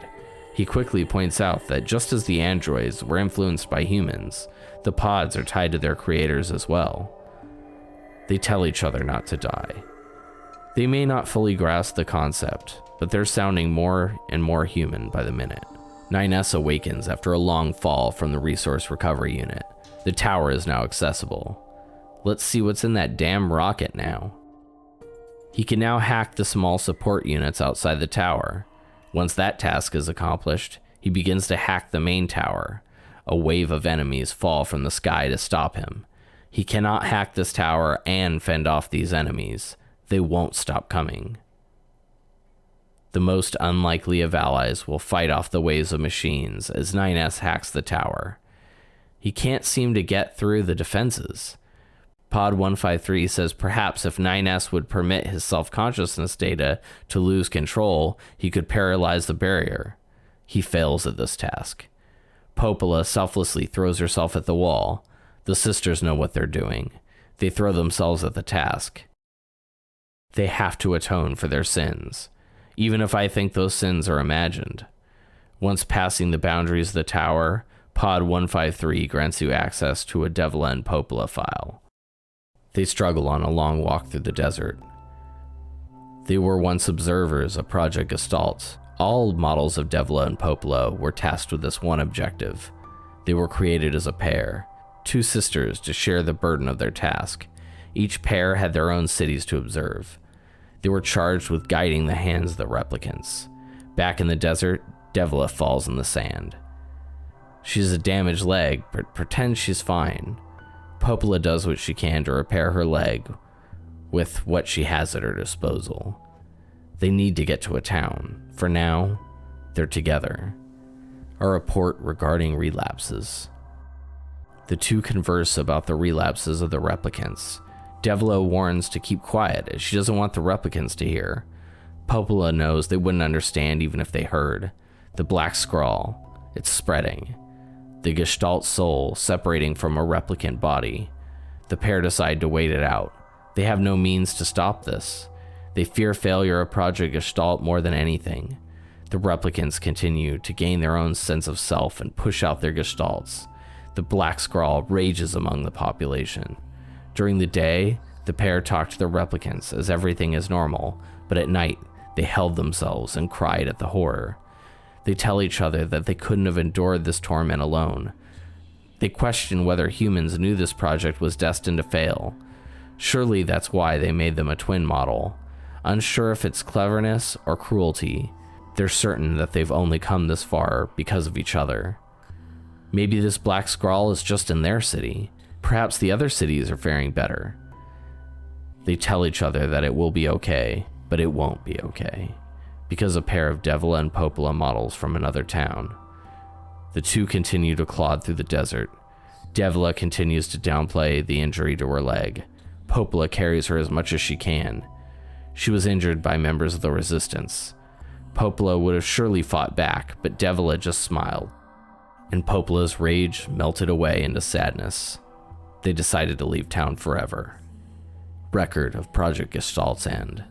Their role of observers ended on the day Project Gestalt collapsed, all due to the Devla and Popola units from another town. The original Gestalt was lost. Humanity was officially doomed. They launched what data they had left to the surface of the moon. The remaining androids directed their hate at Devla and Popola models. They were the cause of this misery. These two androids did not cause the collapse of Project Gestalt, but they looked just like the ones who did. They moved from town to town. One day, the jeers of the townsfolk turned into violence as someone slashed her leg nearly in two. Popola was about to fight back when Devla smiled. It killed Popola to see that happen to the most important person in the world to her. They continue to march through the desert, fearing the sounds of animals but also the danger of other androids. Popola is in anguish to see her Devila in pain. She may be one of many models created, but she is the only Devila that matters to her. They are outcasts. Will anyone help them? They see a new camp off in the distance. Can they get there? Popola promises to stay with Devila forever, for that's the fate they've been assigned. After this, the twin units were no longer produced. They were unstable. Although not dismantled, the twins were memory wiped and reprogrammed to feel permanent feelings of guilt. That is all that remains from their personal record during the era in which they were referred to as administrators. I see. Query: why do the androids Devila and Popola seem to prefer death over surviving alone? There was a very high probability that at least one could have escaped. I hope you never have to understand. Affirmative. Damn, this story is messed up. I played through this with no context from the prior game, and I felt such a deep sympathy for them. Once you have the background from the game before, it takes on a whole new meaning. It's time for the final push. It's time to ascend the tower. The inside of the tower is reminiscent of the copied city, a machine's concept of a long-lost world. The stark, colorless environments remind me of an art studio. NieR capably takes out a few Yorha units without breaking a sweat. He opens a large door to find it full of 2B models.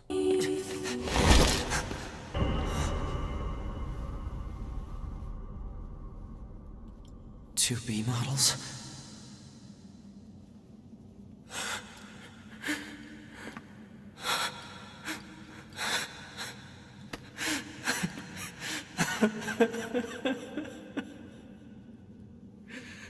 I'm glad I got to see you here. I truly am.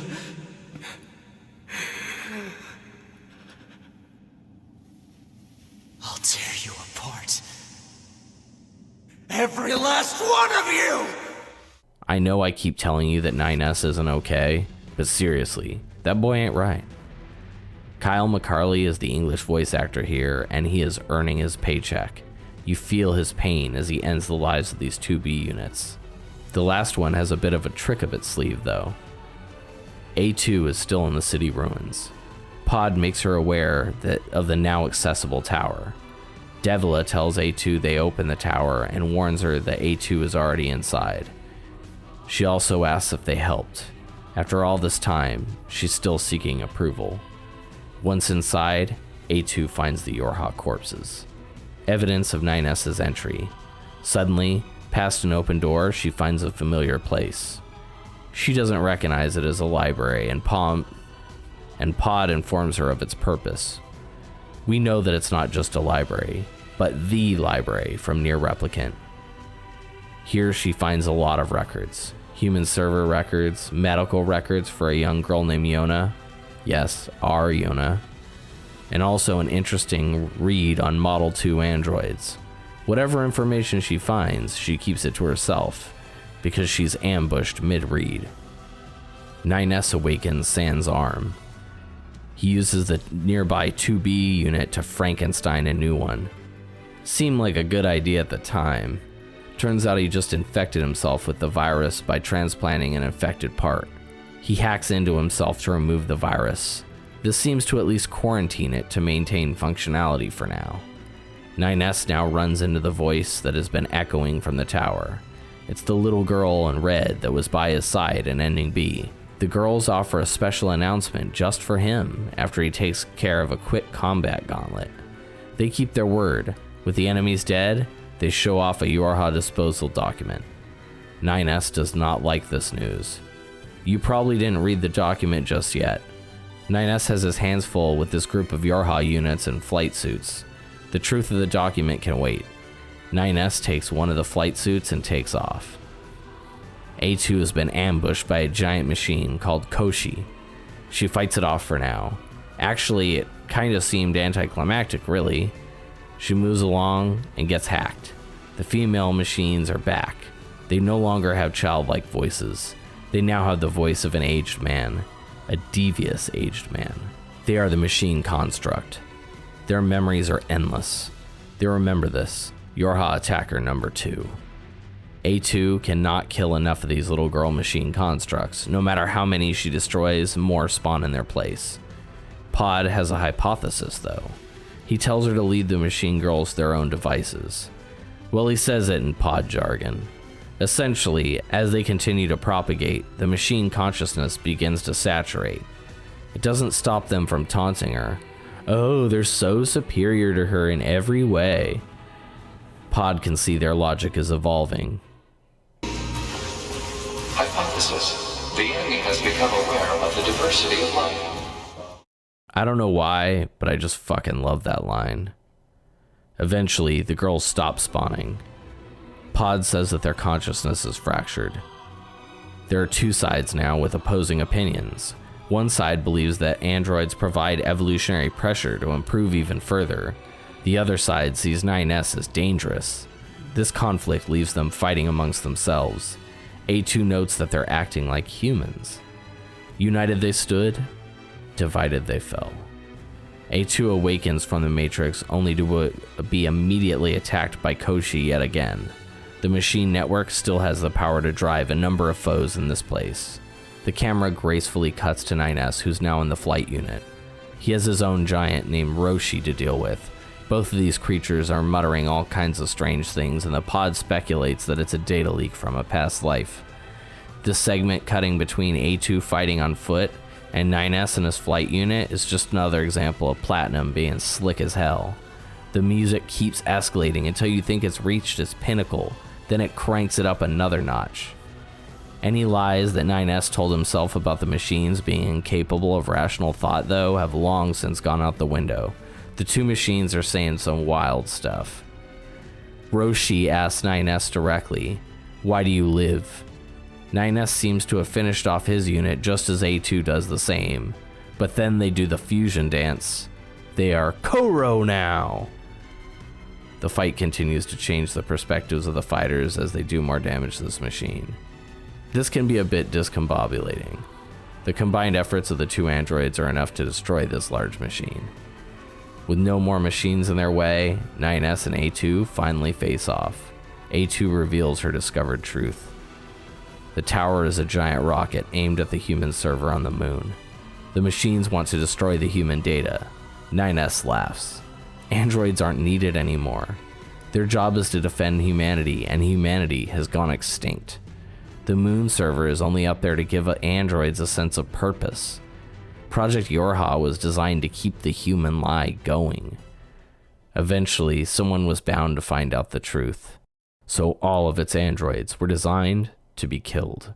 The logic virus and the failure of Project Yorha was all pre-planned. All 9S knows is that A2 killed 2B. That's all he needs for this fight. A2 interrupts. 9S is a high-end scanner model. Yorha knew he would eventually learn the truth. 2B had to kill him over and over. Her codename 2B was just a cover for her real designation, 2E. She was an executioner unit, much like the amnesiac killer earlier in the game, who was required to end 9S whenever he came too close to the truth. A2 speculates that 9S actually already knew this truth. He's enraged now. He can't be stopped. Those red eyes aren't the sign of a man who's ready to turn it in. Pod 153 interjects and tries to tell him that fighting is irrational. He orders her to halt all logical thought and speech until either A2 or he is dead. You may now make your choice as to who to control. We'll take A2 for now. 9S can hack us, which is a real pain. He also drops these bombs that seem to dilate time only within them. If you're successfully hacked, 9S can reduce her combat functionality. In this fight, he took down my ability to use close-range combat, and he inverted my controls at one point. A2 is tough as hell though. She deals insane damage. Once she gets him subdued, she hacks into 9S. She has Pod direct her to an area that's corrupted. Whatever she plans to do, the Pod cannot support it. He tells her that he will not approve any action that could damage its supported unit. For once, A2 is starting to show signs of affection for her Pod. She discharges the Pod and tells him to care for 9S. The tower begins to collapse. She's finally severed the machine network. She stares at the sky for the first time, taking a moment to appreciate the beauty of the world around her. Finally, she could be with her fallen comrades.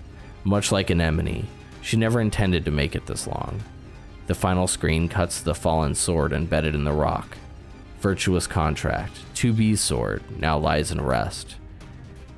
What if you'd chosen 9S's side, though? Luckily, unlike in NieR Replicant, you won't have to replay a long segment of gameplay to get back to the ending choices again. There's now a readily available chapter select. If you missed any items or quests, you can easily backtrack and get them now by playing through any portion of this route. Jumping back to the choice of playing as 9S, he has A2 to fight. She makes the mistake of briefly hesitating. Her memories of 2B betray her. They both languish on the floor. Pod 153 recognizes a data leak and does what he can to patch it. 9S has flashes of past memories as he's bathed in pure white light. He remarks on how distant 2B was. She probably wanted to avoid attachment to someone she had to kill over and over again. His remarks continue to flood in and out. His damage is worsening. He's losing these memories. Will his soul disappear? A figure slowly appears in his vision. It's the Red Girl. The tower was constructed as a cannon to destroy the human server. Somewhere along the way, the machines had a change of heart. The girls began to observe the androids, Adam and Eve, and other machines as they considered the meaning of existence. This is no longer a cannon for dealing destruction. This tower has become an ark. This ark contains the memories of the foolish machine life forms. It will travel deep into space. Perhaps it'll be found in a new world. Perhaps it'll continue endlessly. Adam and Eve already reside inside the ark. Adam welcomes 9S. This time, he shows no signs of aggression. 9S is losing motor functions now. He's fading. He's asked to join the foolish machines on their journey. 9S no longer has a need to hate the machines. He questions whether he ever did. 9S can no longer remember his name. The only words he can muster are, "I'll go with you." He will represent Yorha on this voyage. The music swells again as the tower turns itself into a rocket. A memory wiped Pascal and the resistance camp look on. Will they make it? Who's to say? This is Ending D. Childhood's End. Pod 153 interjects. Pod 153 to Pod 042. Data noise present in stream. Requesting temporary halt to perform data check. Pod 042 to Pod 153. Data confirmed. Personal data for units 9S, 2B, and A2 appear to be leaking out. Pod 153 to Pod 042. Follow project rules and delete all personal data. Pod 042 to Pod 153. Personal data deletion request denied. Pod 153 to Pod 042. Failure to parse statement. Pod 042 to Pod 153. There was data created in my banks as I was referencing the records. I realized something. I have come to the conclusion that I cannot accept this resolution. The destruction of all Yorha units is an essential component of the project plan. All data must be destroyed. Pod 042 to Pod 153. Repeat. Personal data deletion request denied. Initiating data salvage. Pod 153. You hoped they would survive as well, didn't you? We lack the authority for such an action. The rules are protected by low-level systems. Salvaging data poses an unacceptable level of risk. Knowing that, do you still wish for them to survive? Of course we do.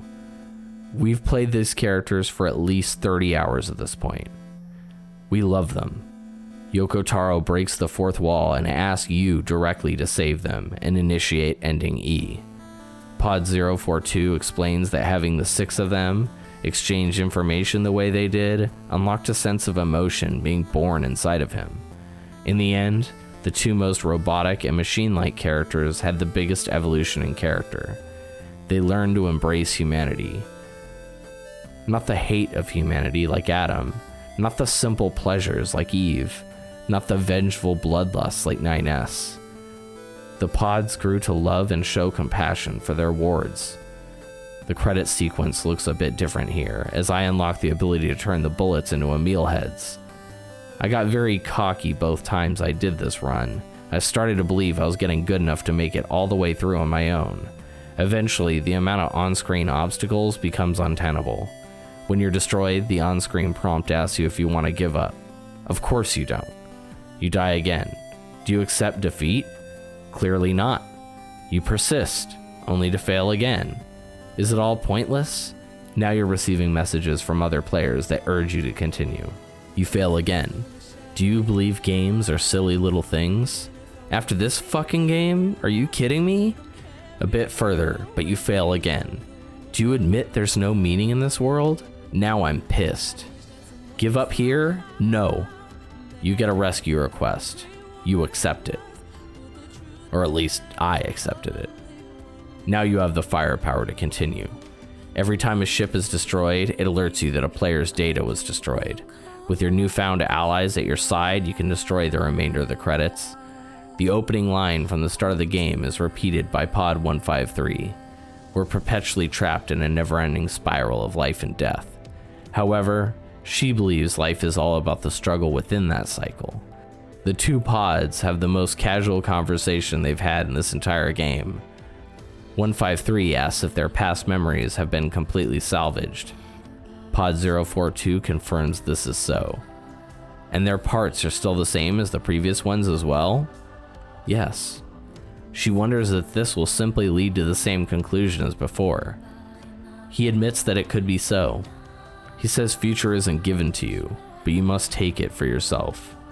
Pod 153 asks if you have a message for other players struggling to finish NieR Automata. You leave your message.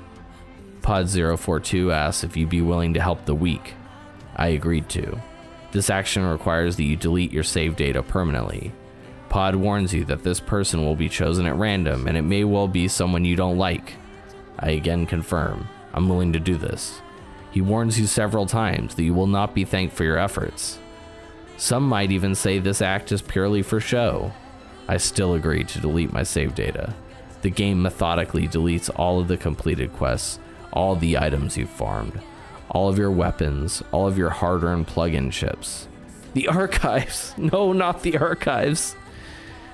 Your save file with all 26 endings. It's gone. The pods have final words for you. To all of you who spent time with this game, thank you. Thank you for playing. Hot damn, what an ending. I want to briefly speak on this ending before I move on to the post-game content. Oh, that's right, there's more.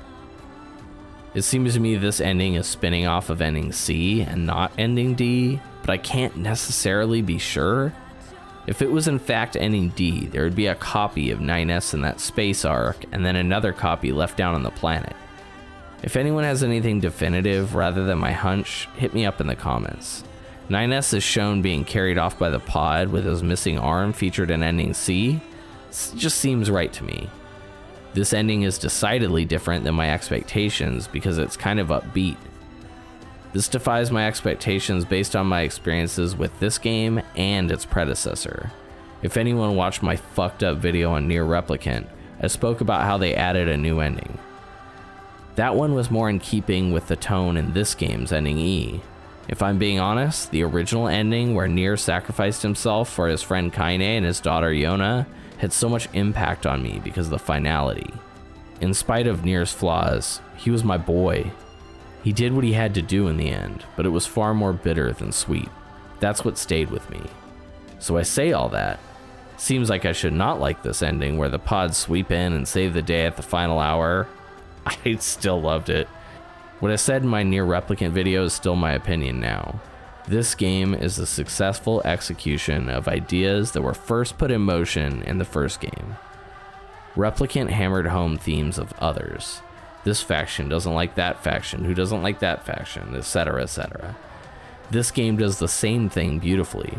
The androids don't like the machines don't like the androids envy the humans, the machines also seem to envy and hate the humans. They all do this while demonstrating their similarities and reasons why they shouldn't be hating one another.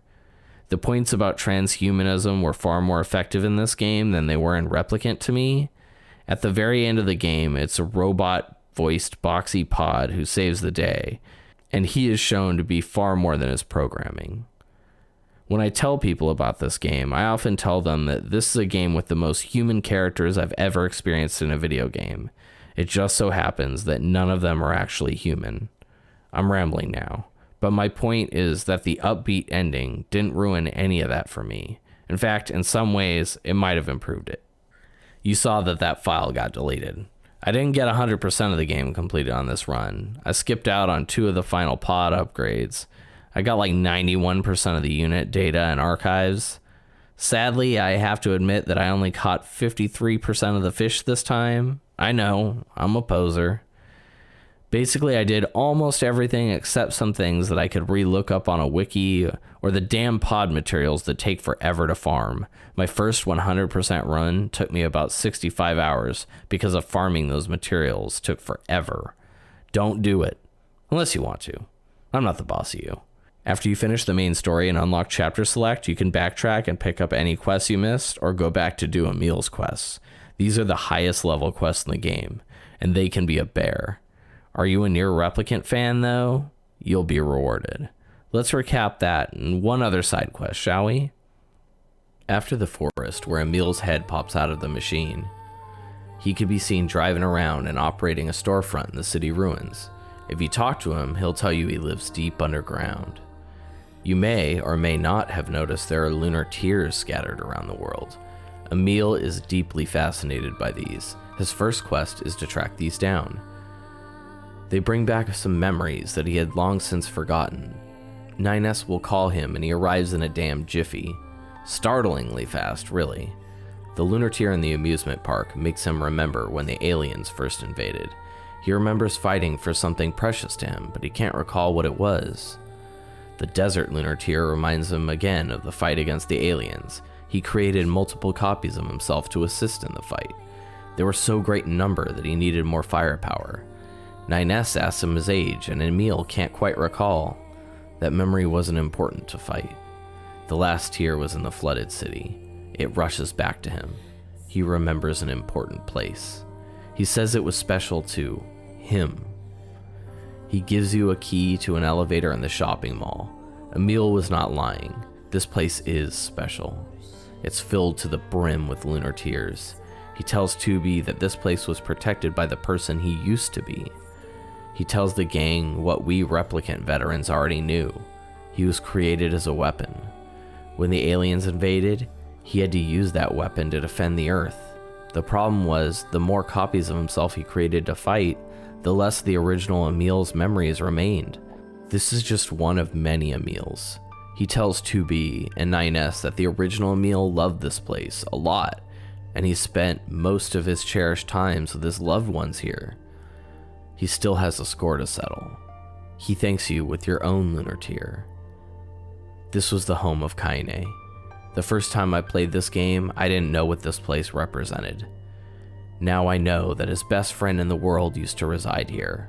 Kaine's story is tragic, and only she knew how to soothe Emil's similar pain. Now that you have access to this area, you could do a quest for a man in the resistance camp. He fears his friends are dead, but he wants you to track them down. Their bodies are scattered everywhere. All of them are confirmed to be dead. You bring back their dog tags to their friend back at camp. He understands and takes their personal effects and is grateful. He scatters flowers with them. 9S is confused by this notion. He tells 9S that this was an old human ritual. It may not mean anything to them, but he hopes that this gesture will help them and help him find peace. 2B is gone now. 9S is alone. He returns to Emil's secret lunar tear location. 9S doesn't know what it means to mourn, or if the androids have a soul to be concerned with, but he places a marker for a gravesite in honor of 2B. He wishes that she be at rest. Now you've made it good with Emil. He's told you where he lives and everything. He was not lying. It's deep underground. His house is unattended. It's cluttered with strange memorabilia of the old world. There's also a mask just lying there. Now you know I would not have taken this if there was any other way to continue the quest. But yeah, I took his mask. The next time you see him at his shop, he tells you that burglars accessed his property and he had to lock it up. Can you believe that? If you return to his home, he has a chest that 9S can hack. Again, I would not have done this if I had any other way to continue the quest. But yeah, I stole his stuff again. He was waiting at the door. He'd hoped it wasn't you, but it was. He calls you a cherished companion of his before he opens up a can of whoop ass. Way to rub it in, buddy. Hacking is not much of an option here. He moves insanely fast, so using Podfire to whittle him down is a good first step, then jumping in to do some damage once he stops in for a second is an even better one. He's level 99, so I hope you're pretty high level. I was level 76, so it wasn't that bad, as I had put it back on normal. This fight was crazy lengthy on hard. He soaks up the damage. Once he starts playing the shop music, you should know he's about to drink his G Fuel. I think that even though there is an even more final boss than this, most likely this will be the most challenging fight in the game for most. Eventually he's taken down after a couple of minutes.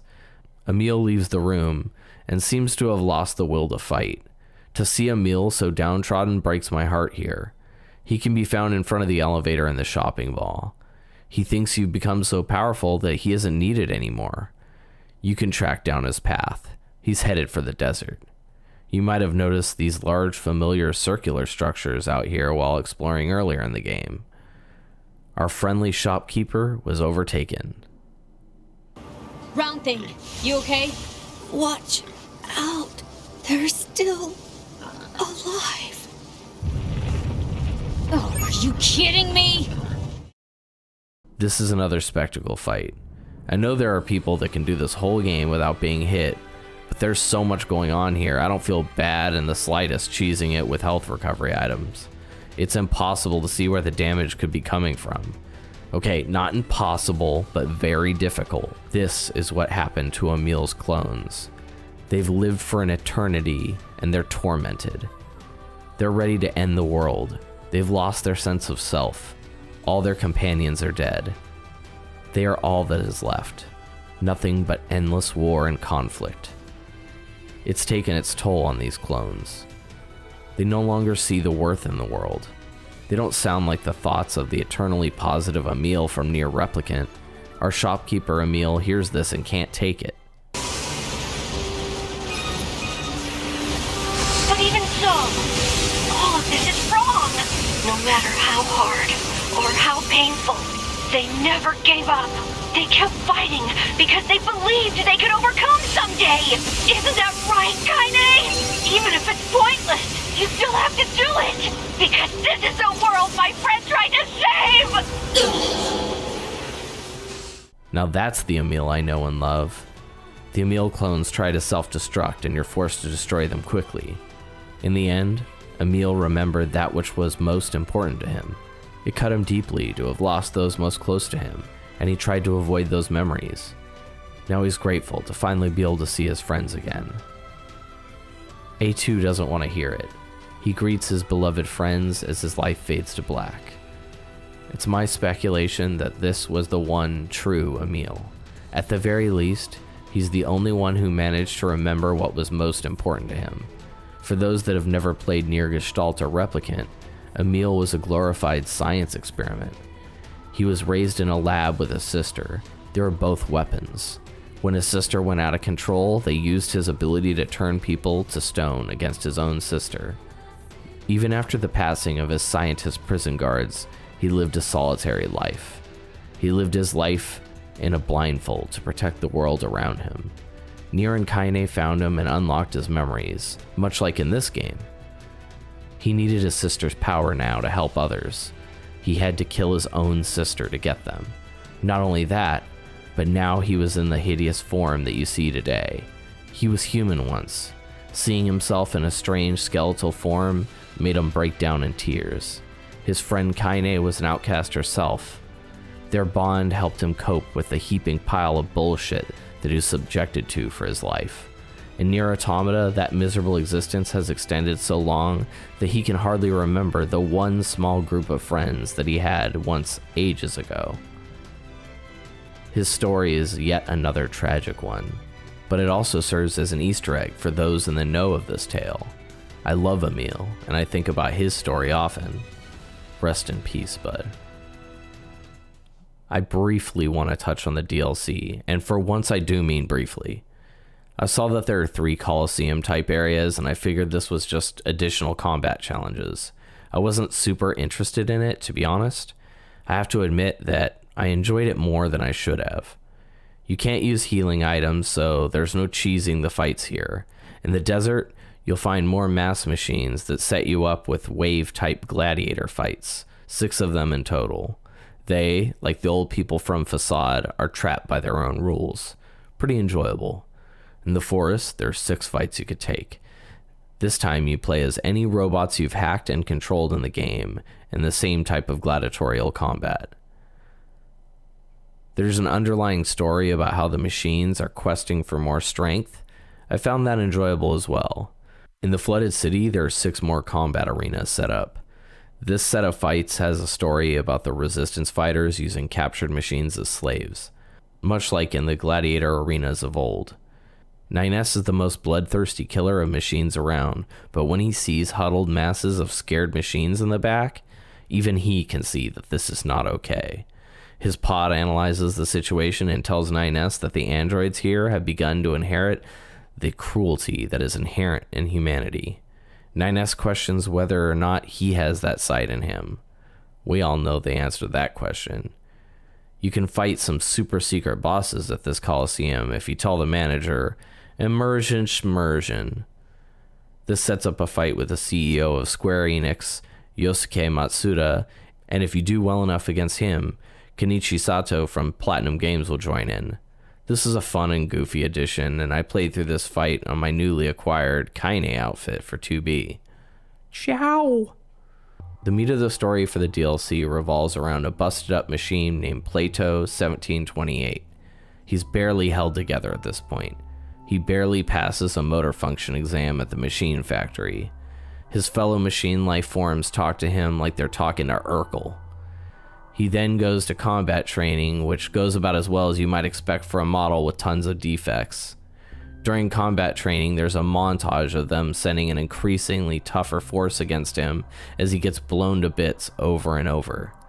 Not only is he terrible at combat, he actively despises violence.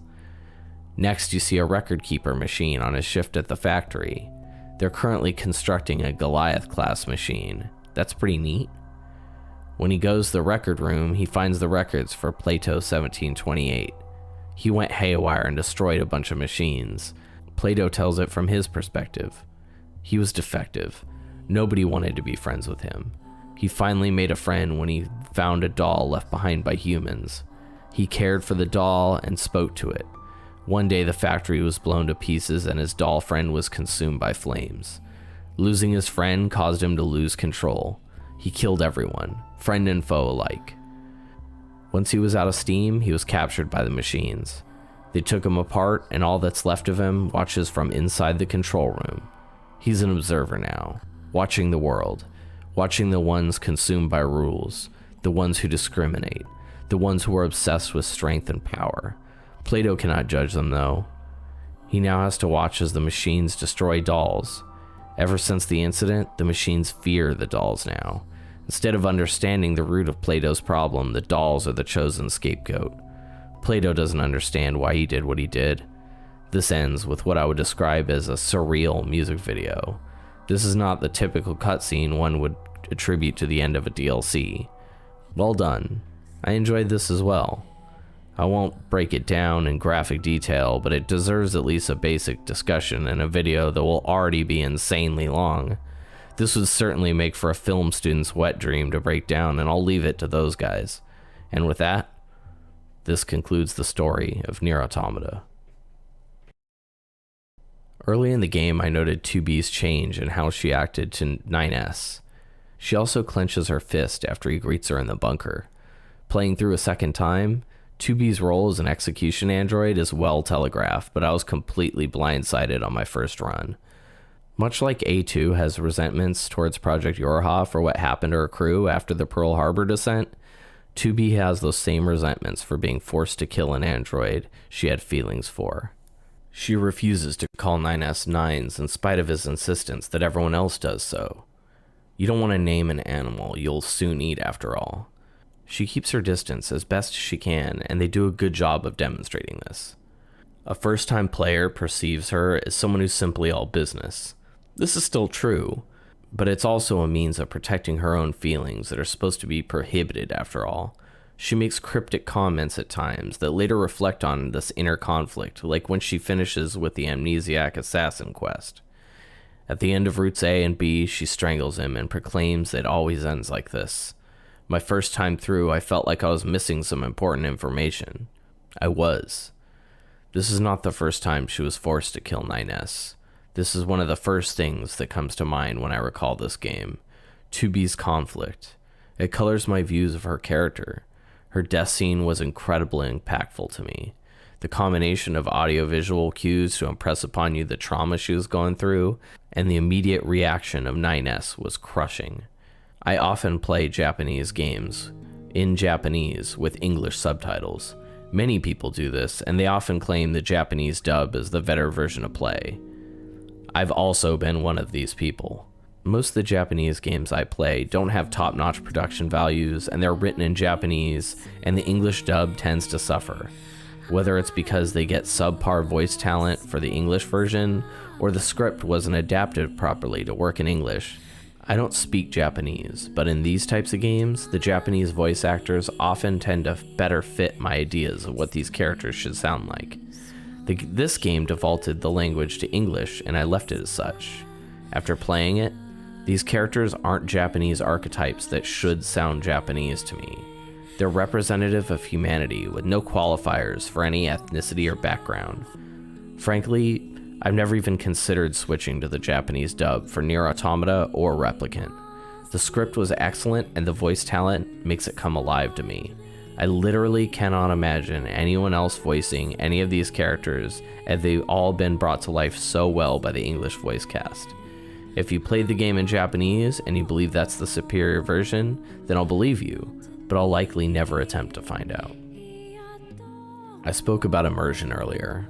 The menu interface has little touches that are reminiscent of motherboard BIOS of some sort. The map is based on satellite data, so it lacks the completeness of maps from other games. The loading menu is similar to a boot sequence. The gameplay upgrades are chips that these androids can use as add-ons. Save data equates to uploading your android's information to the bunker. The fast travel is literally an android vending machine that poops out a new unit. I cannot express how impressed I was by the cohesiveness of the design of this game. The gameplay and user experience are all keyed to loop back to the game's themes. NieR Replicant and Gestalt were designed to hide the truth from you. The humans were dead and gone the whole time, but you felt surrounded by them. Because of this, they couldn't add the finishes that make your android experience complete in Automata. In both games, the machines were designed to be as clumsy and angular as possible to clearly distinguish them as machine-like. They wanted your first impressions to be that these were just hunks of metal to be discarded with no real cares. They likely would be in any other game with machine enemies. That way they could pull the rug out from under you once you learn more about them. In Replicant, you learn about a P-33 unit, BP, who has real hopes and dreams. In Automata, the cases of machines with feelings are practically uncountable. The consideration for all this in design will forever impress me. More than that though, the machines are initially non-vocal. Later they begin to speak in a very methodical and robotic tone. Then Adam is birthed into the world. He not only looks human, but he speaks like one too. This is likely the first time you've felt any measure of real sympathy for these guys, and I think that's purposeful. Pascal is voiced by a woman, even though he identifies himself as a male machine. This voice acting performance is another very critical one to engage the player in the world, and I can't imagine it any other way. Emile too is voiced by a female voice actor in both the English and Japanese languages. If someone tried to take this away, I would riot. The voice acting of these women makes his push through all of his trauma even more sympathetic to me. Yoko Taro seems to have no real issue with traditional gender roles or anything of that nature. Adam and Eve are both men. It makes sense as they're both the first of a new kind of machine life form. They emerged with a curiosity to learn about the world. I would say they learned the wrong lessons, but they learned plenty nonetheless. As I said before, Cain and Abel simply would not do. In the past, I've said that I think this game is superior to NieR Replicant. My opinion still holds. As a game, this experience is far more polished and pleasurable. It definitely respects your time a lot more, and the quests in Automata are superior with very few exceptions. I also said that I thought this story was better, but I felt more attached to the characters in Replicant. After playing this a second time, I'm not entirely sure if that's true. Picking between these two stories feels like picking between my two children. The main cast of Replicant is so memorable and diverse, but I don't know if the auxiliary characters have the same measure of depth as the cast in this game. I will say with the utmost certainty that playing Replicant, or alternatively Gestalt as I first did, gave me infinitely more appreciation for Automata. This second playthrough revealed things I did not notice in my first time through. In some cases I couldn't possibly have noticed without the backstory. When comparing the two soundtracks, I'm simply at a loss. They are two exquisite works of art that are untouchable to me. I can't imagine changing a thing. NieR Replicant has a more ethereal and otherworldly approach. It works as the setting is some kind of impossible medieval fantasy world with magic. Automata does not totally eschew the ethereal tones, but it does seem more contemporary. It fits with this more believable modern world of androids and machines. I've said numerous times that these soundtracks manipulate my senses and could pull me to where the story was meant to take me. The soundtracks of the NieR series are simply magnificent, and the games cannot be discussed without acknowledging this. I want to briefly touch upon some of the interesting archive information that you can find or unlock in the game. Much of the important stuff I've already abbreviated during my long-ass recap of the main story, but there's still some more interesting tidbits yet to tread. There's a Project Yorha file that speaks to the specifics of the events leading to the project's creation. Around the year 4200 CE, mankind ceased to exist. Word slowly began to spread around the android population that humans had gone extinct and morale was extremely low. They no longer had any reason to fight or anyone left to protect. Whatever bits of humanity remained was rounded up and sent to the moon. Command then decided to initiate Project Yorha and set up the servers on the moon to create a hoax. New android units were then created. Only a chosen few, including the Yorha commander, would know the truth. You can find a tattered pamphlet with information on the amusement park attractions, one of which is a hot dog museum. It boasts that it has the largest collection of wieners anywhere in the world. That's not exactly story relevant, but it made me chuckle. You can find a strange doll nailed to a tree in the forest. Given the information in the DLC, I have a hunch why it was left there. You can find several notes regarding the former peoples of Facade and the origins of some of their rules. One of such was in Replicant. Thou shalt not live on level ground. One of the memos states that this was put in effect because of flash floods in past generations. Their experiences with natural disasters caused them to learn a lesson, and that's clear. What they learned from it is a little less clear. There's also a memo restricting birthday party ingredients. Apparently some parents were going overboard and much of the food was wasted. This order protects the city from this waste. There are 11 total Project Gestalt memos. If you played NieR Replicant or watched a recap, this information will be largely familiar. These start at the beginning of the project, detailing white chlorination syndrome, the initial plan to separate human souls from their bodies and import them into android bodies for storage, and then the slow deterioration of that project. The androids gained a sense of self and drove out the original Gestalt, or soul, from the host. These Gestalts became what would later be known as Shades. Eventually, the project failed, and there's a memo regarding the disposal of Debula and Popola units. When you complete Ending C, you get a machine research report. This was information that was unearthed from the wreckage of the tower upon its destruction. It reveals information on the machines and the red girls who controlled them. The machines were initially created by the aliens and given the simple command of defeat the enemy. They eventually turned on their creators and realized that defeating the enemy required an enemy. Should they dispatch the androids in their entirety, they would have no one left to defeat. 9S was right. They were making these mistakes on purpose. They failed by design. They continued to diversify their evolution, and this is what leads to the mysterious machines that seem to perform counter to traditional motives like the Forest People, Pascal, or Opera Singer. The network continued to evolve and took on information from the human network. This caused the being codenamed N2, or more commonly, the Red Girls. The note ends as the writer has a shit fit about how pointless this all is. They'll destroy all the evolutionary machines and any leftover Yorha models they find. The note is signed by an information analysis officer, Jackass. This game is a series of complete tragedies. Every character you meet will likely meet a terrible end. Pascal is a love bug. He just does what he thinks is best for his village of machines that have escaped the grasp of the machine network. In the end, he's either memory wiped or destroyed. I didn't mention the option to just walk away and leave him with his misery. I didn't realize that this was even an option until I heard that some people chose to do so later. Those people are monsters, and they should be locked in cages. His end will always haunt me. Most of the resistance camp is destroyed in a machine attack. I never saw this explicitly, but I assume my traitor friends were among them. Devila and Popola were trapped in a cycle of guilt for something they had no part in, but I suppose they died together in an act of redemption in their mind. A small consolation in my mind. The machines and the androids were trapped in a never-ending spiral of life and death. The machines couldn't win because then they would have no one to fight. The androids didn't know it, but they couldn't win either. The back door in the bunker assured it. They all eventually gave in to the virus, including 2B and 9S. The few machines that were cut off from the network were eventually destroyed by the same event. The lights in the amusement park went dim. You're forced to see the silver linings, like A2 finally getting to be with her friends. Of course that all resets when the pods decide to rebuild their android friends and salvage their memories. The bittersweet memories of the events of this game have lingered since I played it for the first time.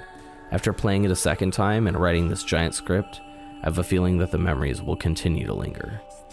Look, I don't even know why I'm going through all this trouble to document this crap. Surely someone else has done it better elsewhere. I just know that all of this hit me profoundly. Hopefully I've done a good enough job with the retelling that someone will care to watch and reminisce, or maybe they'll be inspired to play the game, after all, even knowing all about it. My skills at script writing and video editing are clearly lacking, but hopefully my passion can show through here. I really hope I can do a good job utilizing these amazing songs as backing tracks to feature them properly, since the soundtrack is flawless and deserves to be showcased. Yeah, I said what I meant. The soundtrack is without flaws. And here we are, finally at the end of all this. Since I'm not a real YouTuber, I won't ask you to donate to a Patreon or smash that like button. I will ask that you comment if I flubbed something up or if you have something to add relating to your experience with the game. Much like how Yoko Taro and the team at Platinum Games thanked the player at the game's conclusion, thank you for watching.